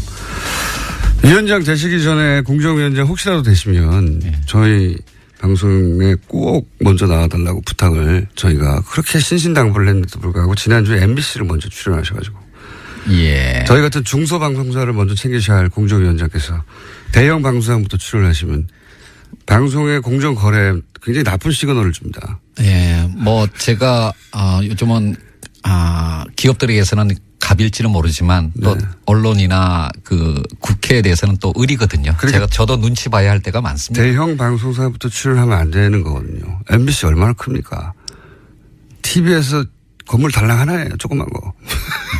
그래도 김어준 총수의 영향력은 MBC 못지 않다고 생각을 하고 있습니다. 그럼 먼저 오셨어야죠, 여기를. 네, 섭섭합니다. 예, 알겠습니다. 요즘 제가 언론을 보다 보면, 공정위가 이렇게 힘이 센 곳이었나. 공정위가 뭐 하는지 모르는 사람 진짜 많았어요. 예. 공정위가 뭐 하는 데입니까? 일단 설명해 주십시오. 말 그대로 공정한 시장 경제 질서를 확립하는 것을 조직의 책무로 하고 있는 중요한 기관이고요. 네. 다른 나라에서는 정말로 중요한 역할을 하고 있는. 다른 나라에서는 담합이라든가 기업들이 벌벌 떠는 조직이 원래 공정위 아닙니까? 그렇습니다. 미국 같은 데서는 공룡 기업을 분할 명령을 내리기도 하고. 분할해라? 예. 그러니까 AT&T라고 장거리 전화를 독점하고 있던 회사를 4개로 쪼개는 국가정법 때문에? 네, 그렇습니다. 그런 역할을 하기도 했었죠. 예. 자본주의 사회인데 스스로 성장한 기업을 니네가 독과점이니까 공정거래 거스리니 분할해라 이런 적이 있었어요? 네, 미국에서 그런 적이 있었습니다. 그럴 정도로 힘이 세고요. 예. 그게 제대로 작동하는 자본주의네요, 말하자면. 사실 우리나라 공정거래위원회도 선진국의 경쟁당국이 하고 있는 좁은 의미의 경쟁정책에 대해서는 굉장히 열심히 일을 해왔습니다. 좁은 의미라 하면? 그러니까 이제 말 그대로 독점 또는 이제 담합 이제 이런 거를 규제하는 역할이고요. 그래서 사실 어제 언론 보도에도 났습니다만은 GCL이라고 이런 세계의 경쟁 당국을 평가하는 기관에서 우리나라 공정위를 최우수 경쟁 당국으로 평가를 했고요. 아시아에서는 유일한 평가를 받은 기관입니다. 근데 우리나라에서는 공정위가 이렇게 다른 나라에서 보는 것처럼 좁은 의미의 경쟁 당국으로서의 역할만을 하는 것이 아니라 또 우병우 등 그 관련 공무원들의 비호 방조에 대해서는 제대로 수사도 하지 못한 채 특검한테 사건을 전부 이관하는 지금 그런 상황이 되지 않았습니까? 그 당시에 수사했던 그 검찰 지휘 라인이 어떠했는지 그 총수께서는 기억을 하십니까? 우선 법무부 장관이 황교안, 총장은 김진태, 중앙지검장이 김수남, 그리고 청와대에는 그 유명한 김기춘, 우병우 이 두 분이 있었죠. 네. 이 사건이 연장이 안 되면 당시 가이드라인을 따랐던 인사들의 손에 다시 사건이 들어간다 이런 요지네요. 그렇습니다. 그것이 지금 이 특검 연장과 맞물려서 참 중요한 문제입니다. 금반언의 원칙입니다. 그래서 쉽게 말씀드리면 이 금반언의 원칙이라는 것은 이미 표명한 이미 밝힌 자기의 언행에 대해서 모순되는 행위를 스스로 할 수 없다. 그런 원칙을 말합니다. 자기 한 말을 뒤집을 수 없을 거다 이런 거네요. 뇌물수수 얘기했다가 딴 걸 바꾼다든가 또는 직권 남용했다가 딴 걸 바꾼다든가 이게 안 된다 이런. 그렇죠. 그다음에 또 한 가지는 우리 헌법상에 자기 부죄 금지의 원칙이라는 것이 있습니다. 자기 부죄 금지 원칙. 그러니까 말하자면 스스로 죄를 부담할 수는 없다. 그래서 여러분들이 아시다시피 묵비권. 자기 죄에 대해서 진술을 거부할 수 있는 거예요. 거부할 수 있는 권리를 준다. 이게 그 원칙. 그게 이제 헌법상의 원칙입니다. 자기 부죄 금지 원칙이요? 네네. 자기 자신이나 또는 자기 자신이 속한 조직, 기관에 대해서 스스로 수사해서 처벌한다는 것은 현실적으로 기대하기가 참 곤란합니다. 그러니까 결국은 자기의 상사, 동료, 후배를 스스로 수사하게 되는 그러한 참 어려운 그런 상황이 예상이 되는 것이죠. 이번에도 특검법을 도입해서 특검이 수사를 하게 된 것도 바로 그런 이유입니다. 네. 이해했습니다. 그럼 만약에 특검 연장이 안 될 가능성이 점점 농후해지고 있는데 만약에 정말로 특검 연장이 안 되고 지금 우려하신 대로 넘어갔어요. 그럼 구체적으로 무슨 일이 벌어집니까? 수사를 하다 보면 가장 중요한 것은 수사 기밀의 유지입니다. 그렇겠죠. 수사 기밀의 유지고 또 수사 기밀이 유출이 되면 그 수사와 관련된 이해 관련자들이 여러 가지 측면으로 작용을 하게 됩니다. 증거를 조회하거나 인멸하거나 대답을 준비하거나 또 압력을 넣는다거나 여러 가지 문제가 있기 때문에 그 부분이 굉장히 중요한 것인데 특검법은 이제 그걸 보장하고 있는 거죠. 독립성을.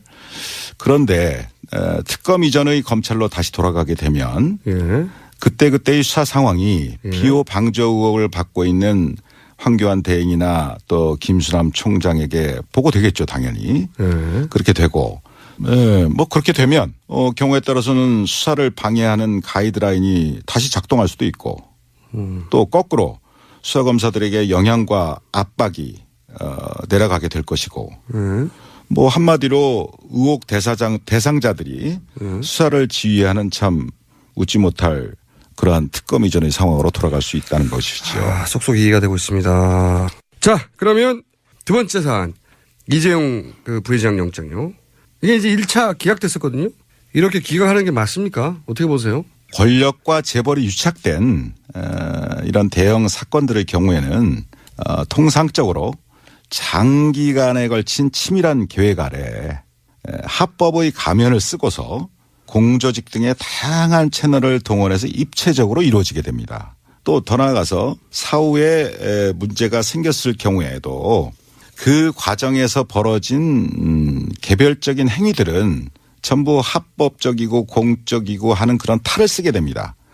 그러면서 그 개별적인 하나하나의 행위들에 대해서는 합법적이었다, 공적이었다라고 그런 식으로 그 시스템을 만들어 놓는다 이겁니다. 미리. 그렇기 때문에 그런 사건을 일상적으로 우리 주변에서 일어나는 소소한 어떤 그런 단순 뇌물 사건의 관점에서 바라다 보게 되면 그 실체에 부합되는 제대로 된 법적 평가나 처벌이 결코 가능하지 않습니다. 불가능합니다. 그러니까 이런 재벌 사건 같은 경우에는 개별 행위는 이미 공무원들이 동원되거나 하면서 합법적인 틀을 쓰고 있기 때문에 개별 따지면 소용이 없고 전체적으로 볼 때 뭐 지난 2, 3년간 진행된 전체적인 과정을 볼 때 포괄적으로 이것은 뇌물수수로 봐야 하고 그래야 밝혀지는 거기 때문에 대법원도 이미 그렇게 정리해 둔 거라는 거죠. 마침 또 에버랜드 수사를 하신 적이 있잖아요. 에버랜드 사건과 지금 이번 삼성 사건과는 같은 거 아닙니까?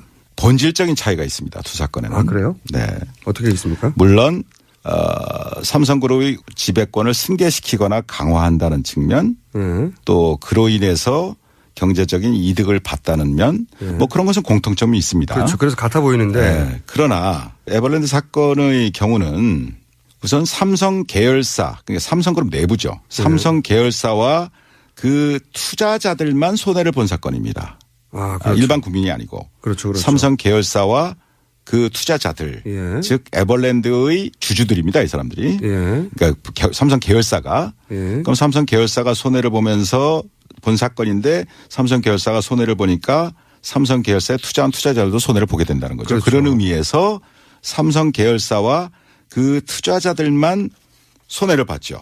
범위가 그 정도인데 손해의 범위가. 그런데 이번 사건의 경우를 보면 2,100만 명 말이 그렇지 천문학적인 인원 아닙니까? 국민의 반인데 2,100만 명이 넘는 국민연금 가입자 전체가 잠재적인 손해자가 됐단 말입니다. 손해를 봤단 말입니다. 맞죠. 예.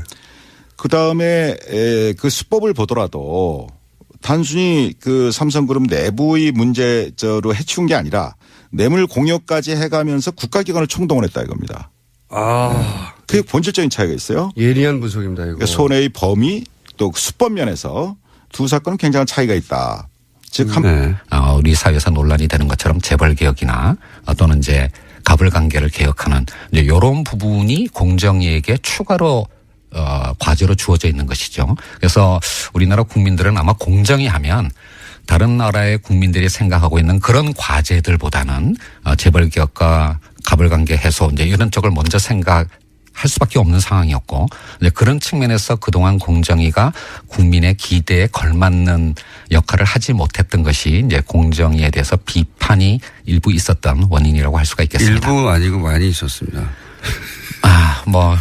제가 지금 현직 공정거래위원장입니다. 그렇게 평가하시면 제가 조직에서 영이 안 섭니다. 예. 아니 근데 지금 공정위에서 일하시는 분들은 굉장히 뿌듯할 것 같아요. 공정위에 이렇게 주목받은 것도 처음이고 사실은 공정위원장 누군지 이름 기억 안 나거든요. 이제는 공정위원장 누군지 다 알고 그리고 공정위가 하는 일에 대해서 시민들의 박수도 많고 응원도 많고 그러니까 힘이 나지 않습니까? 직원들 말씀을 들어보면 한편으로는 이렇게 주목받은 적이 없었으니까 뿌듯하다라는 말씀도 하시고 그다음 앞으로 더 잘해야 되겠다는 각오를 밝히기도 하는데 한편으로는 또 제가 과거에 이제 공정위가 국민의 기대에 맞는 역할을 하지 못했다라고 비판하면서 내부 혁신을 하자라고 얘기할 때는 또 나름 그러니까 좀 무섭기도 하고. 그런 양면의 어떤 감정을 느끼고 있는 것 같습니다. 아니, 근데 공정위원들은 그 위원장님을 뭐랄까요. 상대하기 굉장히 쉬울 것 같은 게 오늘, 저희는 이제 위원장님이니까. 적어도 수행원 몇 명과 함께 대리 운전을 해서 오실 줄 알았더니 혼자 운전해가지고 지하 4층에 혼자 어슬렁거리는 걸 저희 작가들이 뛰어내려서 주워왔어요. 그렇게 표현하시면 안 되고요. 그리고 그 유명한 가방 있지 않습니까? 예. 가방 들고 다 떨어진 거. 그거 바꾸시지도 못하죠, 이제. 예, 사실 제 1,000원 바꾸든지 아니면 이제 좀 칠을 새로 하든지 이렇게 하라고 자꾸 이제. 왜냐면 가방 오니까. 위원장님보다 가방을 먼저 찍어요, 사람들이. 밖에서. 작가들이 자기들 찍고 막 들고. 유명한 아이템 됐습니다. 근데 하여튼 저의 상징처럼 됐기 때문에 제가 공정거래위원장을 하는 한은 못 바꿀 것 같습니다. 예. 저희가 뜯어버릴까요? 새로 바꾸시게. 네. 그리고, 말을 조용조용 이렇게 점잖게 서늘하게 하는 분은 또 처음이에요. 원래 그렇게 했는데요. 웃으면서. 웃으면서 너 죽을래? 이러시는 거잖아요. 그렇지가 않습니다. 또 한편으로는 요즘 김상조가 너무 말랑말랑해졌다는 얘기도 많이 듣고 있죠. 예. 그건 아마도 말랑말랑해졌다기보다는 맨 처음에 재벌 개혁을 시도할 줄 알았더니 그거는 시간을 좀 준다고 하고 프랜차이즈부터 시작하셨잖아요, 사실상. 그래서 이건 역시 재벌은 어려운 건가? 말랑말랑한 건가 생각하시는 것 같은데 그 이유를 좀 설명해 주세요. 왜 프랜차이즈부터 첫 번째 공정위의 프로젝트가 된 건지. 그 사실은 굉장히 어려운 문제고 개혁의 전략과도 관련된 것인데요. 크게 보면 두 가지 접근 방법이 있을 수가 있습니다. 뭐 옛날에 사회주의 국가의 체제 전환 경험을 비춰본다면 러시아처럼 빅뱅 전략으로 가장 핵심적인 과제부터 먼저 하는 전략이 있을 수가 있는 거고. 삼성을 쾅 때린다든가. 네, 뭐 그렇게 접근할 수도 있는 거고 또 하나는 이제 중국의 만만디 전략처럼 주변에서 이렇게 성과를 만들어가는 그런 전략이 있을 수가 있는데 아마 빅뱅 전략을 취한다면 재벌 개혁을 가장 먼저 해야 되겠죠. 그렇지만 이제 지금의 우리나라의 국회의 어떤 구조라든지 또는 이제 국민들의 어쩌면 두 개의 국가로 쪼개져 있는 이런 상황들을 생각을 한다면 재벌 개혁을 중심으로 하는 빅뱅 전략은 굉장히 큰 논란을 일으키고 우리 사회를 입법도 필요하죠. 예, 그렇습니다. 그리고 사실은 재벌 개혁의 대부분의 어떤 수단은 입법을 통한 것인데 뭐 지금 국회를 통과할 법률이 과연 몇 개나 되겠느냐라고 하는 현실적인 판단도 있을 수가 있는 거고요. 그래서 이제 저 개인적으로는 모든 국민들이 찬성할 수 있는 공감할 수 있는 그런 개혁 과제, 즉 우리 사회의 을의 눈물을 닦아준다라고 하는 그런 일상생활에서의 어떤 불공정 문제를 먼저 접근함으로써 개혁의 성과를 만들어내고 이것이 후퇴하지 않을 전진을 만들어내는 길이다라고 하는 공감을 만들어내는 전략으로 가는 것이 보다 현명할 수 있다라고 생각을 합니다. 그런 의미에서 본다면 제가 좀 더 신중한 전략을 택한 것이지 개혁의 의지가 후퇴한 것은 아니라고 말씀드릴 수가 있겠습니다. 개혁의 의지를 의심하면서 도전하지 말라고. 네. 예. 뭐 그거는 조금 좀 과한 표현이긴 했었는데요. 좀 더 정확하게 말씀드리면 새 정부 또는 공정거래위원회의 개혁의 의지를 의심하지 말고 그 의지에 도전하지 말라라는 의미였는데 말이 잘못 나가서 공권력에 도전하지 말라라고 표현하게 됐습니다. 도전하면 어떻게 됩니까? 지금 공정거래위원회 등 정부가 갖고 있는 행정부서가 갖고 있는 공권력을 엄정하게 행사할 겁니다. 청동원에서. 네. 그리고 사실은 개혁을 완성. 아무 표정도 없이 이렇게. 개혁을 완성하기 위해서는 새로운 법과 제도를 만들어야 되지만 현행 법률의 엄정한 집행만으로도 할 수 있는 것들이 굉장히 많습니다. 그 점을 잊지 마시기 바랍니다. 아니, 이렇게 점잖게 서늘하게 까불면 죽는다는 말을 하시는 분은 처음 봤어요. 도전하지 마라. 아닙니까? 도전하지 마라. 그 청문회. 청문회를 처음 당해보신 거잖아요. 당연히 그렇습니다. 네. 부적격 후보였어요. 기억하시는지 모르겠는데. 네네. 예. 청문 보고서 채택을 거부했습니다. 이 사람은 절대 안 된다고. 네. 절대 안 되는 분으로 지목당하신 거죠, 그때. 예. 뭐 몇몇 장관 후보자들이 비슷한 상황에 있었고요. 아마 제가 사실은 좀 섭섭함을 느끼는 부분이 있다면 뭐 국회보다는 오히려 대통령한테 섭섭함을 느끼고 있어요. 왜요? 제가 아주 좋은 기사 나옵니다. 한마디로 손해의 범위는 굉장히 국민 대다수로 광범위해졌고 또 수법 또한 매우 대담해졌다 이겁니다. 그래서 제가 이전에 에버랜드 사건을 수사했던 경험과 이번에 언론 보도를 통해서 쭉 느껴지는 것은 재벌들을 처벌해야 할 때 제대로 처벌하지 않으면 시간이 갈수록 그 폐해는 그 손해는 더욱 커지고 그 수법 또한 아주 악질적으로 진화한다 이러는 겁니다. 방법이 굉장히 진화한다 이거예요. 법보다도 더 앞서갑니다. 그렇죠. 더 대담해지고 더 악질적으로 변했어요. 그런데 이번에도 틀림없이 얘기 나올 텐데 이 재벌 총수 구속하면은 국가 경제 악영향이 있다 이러면서 이제 구속하지 말라고 그러잖아요. 이 부분은 직접 재벌 총수를 구속시켜본 경험이 있는 분으로서 어떻게 생각하십니까? 정몽구, 최태원, 김순년 등 그 재벌 총수가 구속된 이후에 뭐 현대자동차든 SK든 하나그룹이든 기업 가치가 하락하거나 대외 신인도가 추락해서 국가 경제가 더 어려워졌었습니까? 그렇다고 아니죠. 생각하세요? 이거는 실제 사례를 들어서 반박하면 되는군요.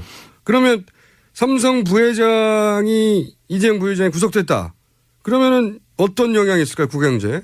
결과적으로는 오히려 해당 기업의 투명성이나 신뢰도를 높이는데 기여했다고 보는 쪽이 일반적인 시각이라고 생각합니다. 좀 더 구체적으로 말씀해 주세요. 그 이재용 부회장 혼자만의 생각으로 지금 이번 일이 벌어졌겠습니까? 그럴 리가 없죠. 그럴 리가 없죠. 무수한 법률가들, 많은 전문가들이 오랜 연구와 기획 또 경우에 따라서는 조직적인 로비들이 있었기 때문에 가능한 거 아니겠습니까? 당연히 그렇겠죠. 그런데 예를 들면 이재용 부회장이 원칙대로 구속이 된다면 삼성 내부에서도 다시는 이런 식의 발상이나 시도는 엄두도 못 내는 상황이 될 거다 이런 얘기입니다. 그래서 이재용 부회장의 구속은 우리나라 재벌들 나머지 재벌들 전체에게도 큰 시그널을 보낸다 이겁니다. 정경유착은 삼성 부회장 한 사람 구속으로 해결될 수도 있겠네요 이게. 제가 볼 땐 그럴 수도 있습니다. 아무리 경제 권력이 강하다 하더라도 합법 경영을 하지 않으면 예외 없이 총수가 구속될 수 있다. 그렇죠. 라는 시그널을 보낸다는 얘기입니다. 그것만 되면 돼요. 이 얘기해야 되겠네요. 황교안 이런 말 했어요. 윤석열 검사가 자천된 것은 댓글 수사와는 상관이 없고 종합적으로 볼 때 자질의 문제가 있어 자천된 거다. 이런 식으로 말했단 말이죠. 여기에 대해서는 당시 댓글 수사를 총지휘하셨던 검찰총장이고 그리고 그로 인해서 자천됐다고 알려진 윤 검사에 대해서 이 황교안 대행의 논평에 대해서 한마디 하셔야 될 것 같은데요. 제가 그 국회 대정부 질의 과정에서 황 대행께서 그렇게 답변하시는 기사를 하셨다는 보도를 보고 누가 누구를 평가하나. 이 윤석열 검사는 지금 뭐 특검팀에서 열심히 뭐 쥐야창창 수사를 하고 있는 것 같은데 아주 치밀하고 해박한 법률 전문가입니다. 그다음에 어떤 법과 원칙에 어긋나는 것 거기에 대해서는 단호히 거부합니다. 저한테도 많이 거부했어요. 한마디로 제가 말씀드린다면 문무를 겸비한 훌륭한 검사다. 문무를 겸비한. 문무를 겸비한 훌륭한 검투사다. 뭐 그런 표현을 하고 싶습니다. 자, 마지막으로 어렵게 스튜디오 직접 나오셨는데 혹시 하고 싶은 이야기 있으면. 제가 뭐 대한민국 검찰은 2,000명이 넘는 검사를 포함해서 10,000명이 넘는 방대한 수사 인력을 가진 강력한 수사기관입니다.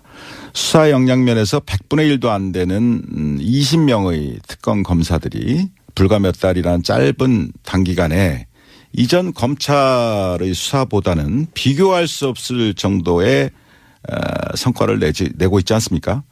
이번 특검을 보면서 권력의 개가 되어서 권력의 입맛에 맞게 수사하는 것과 국민의 검찰로 법과 원칙대로 수사하는 것의 이 극명한 차이를 그리고 검찰이 이 지경이 되도록 만든 정치 검사들의 말로를 우리 정의로운 젊은 검사들이 마음에 새기고 잊지 말기를 바랍니다. 자기 손에 쥐어진 칼로 자신의 팔다리를 베어서라도 국민의 검찰로 다시 태어나기를 바랄 뿐입니다.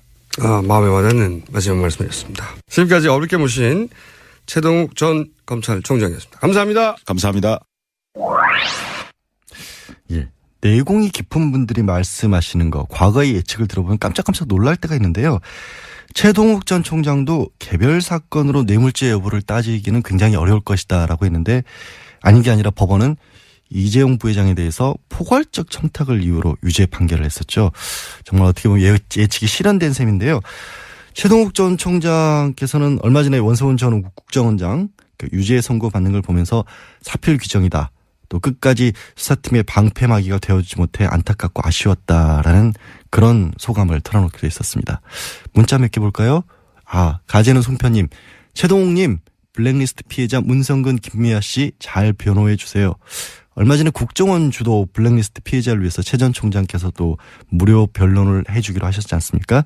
특검이 30%밖에 못해서 아쉽다고 하셨는데 최 전 총장께서 직접 한번 실력 발휘해 주시기 저도 부탁드리겠습니다. 그래서 그런지 7488님은 최동욱님을 다시 검찰총장으로 복권시켜야 맞다라는 말씀도 주셨고요. 2881님, 공장장 목소리가 빨리 지나가서 아주 시원하고 좋네요. 예, 마음 같아서는 인터뷰도 아예 다시 제가 하고 싶습니다. 골반 잡자 바로 잡자 바디로직 허리 통증 바로 잡자 바디로직 몸매 교정 바로 잡자 바디로직 자세가 좋아지는 골반 교정 타이즈 바디로직 검색창에 골반 교정 바디로직 삐딱한 남 안녕하십니까. 김어준의 뉴스공장 명절특근 진행을 맡고 있는 양절 변호사입니다. 일본 출신의 영국인 이시구로가 올해의 노벨문학상 수상자로 선정됐습니다. 지난해 작가 한강이 맨부커상을 받기도 했지만 노벨상은 여전히 우리와 거리가 먼 모양입니다. 오는 9일 월요일은 한글날입니다. 우리처럼 고유의 말과 글을 가지고 있는 나라, 더구나 오랜 역사까지 지켜온 나라는 많지 않습니다. 게다가 우린 첫걸음 뗄 무렵부터 독서 모임, 논술 강의를 시작해서 시, 소설, 수필, 평론까지 넘칠 만큼 배우지 않던가요? 문학은, 언어는 인간의 사상과 감정을 담는 그릇입니다. 훌륭한 그릇을 가지고도 오롯이 담아내지 못하고 있는 이유는 뭘지 한번 생각해 봐야 하지 않을까요? 네, 김호준의 뉴스공장 명절 특근은 국민과 함께하는 든든한 행복에너지 한국전력, 생활 속 불합리한 차별 법제처에 신고하세요 차별법령신고센터, 올해에도 가족을 위해 국가건강검진 꼭 받으세요 국민건강보험공단, 서민의 원스톱 금융파트너 1397 서민금융통합지원센터, 고향 가는 길 안전운전이 최고의 보험입니다 더케이 손해보험 에듀카, 도착은 빠르게 가는 길은 편하게 U+1 내비, 귀경길 피곤할 땐 든든한 비락식혜로 재충전, 깨끗하고 안전한 에너지로의 전환 한국지역난방공사와 함께합니다. 명절 특근은 지난 1년 동안 뉴스공장을 빛내줬던 명작 인터뷰들로 채워지고 있습니다. 그런데 어제 방송 중 청취자 7087님이 이런 문자를 보내주셨네요. 명절 특근 며칠째 듣고 있는데 제가 못 들은 인터뷰들이라 그런지 또 들으니, 못 들었는데 또 들으니 하여튼 참 좋습니다. 기왕 하는 김에 최동욱 검찰총장님 인터뷰도 들려주세요. 그래서 발빠르게, 사실 제작진이 미리 준비해놨던 코너들이 있는데 다 지우고 처음부터 다시 편집을 해서 청취자들이 뽑은 뉴스공장 베스트, 그때 그 인터뷰로 바꿨습니다. 네, 뉴스공장이 이런 곳입니다. 7087님이 청한 최동욱 전 검찰총장 인터뷰는 검찰총장 측에서 물러난 이후 라디오에서 처음으로 성사된 글자 그대로 뉴스공장 단독 보도였습니다. 황교안 대통령 권한대행이 박영수 특검 활동기간 연장을 거부했던 지난 2월 중순경 진행됐는데요. 어떤 얘기들이 오고 갔는지 한번 다시 들어보시죠. 스튜디오에 직접 모시기 굉장히 어려운 분입니다. 최동욱 전 검찰총장님 나오셨습니다. 안녕하십니까? 예, 오랜만입니다. 최근에 이 박근혜 최순실 게이트를 보면서 어떤 느낌이 드시는지 간단한 소회부터 먼저 한마디 해주십시오. 네, 제가 갑자기 검찰총장을 일상의 이유로 그만둔 이후에 많은 자성의 시간을 보내왔었습니다. 그런데 최근 최순실 국정농단 사태 이전에는 검찰 돌아가는 걸 보면서 우라가 치밀 때도 있고 많은 걱정이 되기도 했었습니다. 그런데 특검이 가동되고 또 특검이 본격 수사를 나서는 걸 보면서 국민 여러분들께서도 마찬가지시겠지만은 많은 위로도 되고 또 경우에 따라서는 안타까울 때도 있고 그렇습니다. 위로가 되신다는 건 기본적으로 특검이 잘하고 있다는 얘기겠죠? 네, 저는 그렇게 생각을 합니다. 먼저 이제 특검 연장돼야 된다고 많이들 얘기하는데 검찰총장까지 해보신 분으로서 특검은 연장돼야 된다. 이유가 뭡니까? 여러 가지 이유가 있습니다만은 일단 현재까지 수사 진행 상황을 보면 제 생각에는 약 한 30%도 채 다 못한 거 아닌가. 30%도 안 돼요? 예, 그렇게 생각합니다. 사실 이번 최순실 국정농단 사태의 핵심은 재벌과 권력 간의 불법 유착 비리, 그리고 그것을 가능하게 했던 공무원들의 비호 방조에 대한 처벌 문제지 않습니까? 그런데 재벌 권력과 재벌 유착과 관련해서는 잘 아시다시피 삼성 이재용 부회장 영장 기각으로 인해서 3주간 또 수사가 많이 딜레이 됐고 나아가서 삼성 이외에도 SK라든가 롯데라든가 CJ라든가 이런 여타 재벌들에 대해서도 많은 뇌물수혹이 제기되지 않았습니까? 진도가 딱 막혔어요. 이거 영장 기각되면서. 그런 부분에 대해서는 전혀 지금 수사를 진척할 수 있는 여유가 없었던 것 같고 그다음에 그 무엇보다도 이러한 국정농단을 가능하게 했던 비호 의혹과 관련해서 우병우 등 관련 공무원들에 대한 사건이 아직 시작도 안 했고 그거는 이제 시작 단계 아닌가 뭐 그렇기 때문에 결국 실질적으로 봐도 30% 이상은 진척됐다고 보기가 어렵다. 그렇군요. 너무 많은 그 의혹이 제기되어 있는 사건이기 때문에 적어도 유능한 검사 약 40명 정도는 투입을 해서 1년 정도는 1년? 지속적으로 수사를 해야 비로소 대부분의 실상이 제대로 밝혀질 것이라고 믿습니다. 이게 최고 전문가의 견해입니다. 수사가 아직 30%도 안 됐다. 그게 첫 번째 이유고. 그러면 두 번째 이유는 어떤 게 있습니까? 어차피 뭐 특검법이란 건 한시법이고 제한된 법정 기간 내에만 특검이 수사를 할 수 있는 것인데 지금 70일이 다 돼가고 그다음에 30일을 만약에 연장이 안 돼서 2월 말까지 특검 수사 활동이 종료가 된다면 이 특검에 수사하고 있었던 이 모든 사건들은 다시 검찰의 손으로 넘어가게 됩니다. 네네. 그런데 이 사건을 먼저 수사했던 현재의 검찰은 재벌과 권력 간의 뇌물수수 혐의에 대해서는 손도 대지 못했었고 직권남용했죠. 직권남용죄로만 기소를 했죠.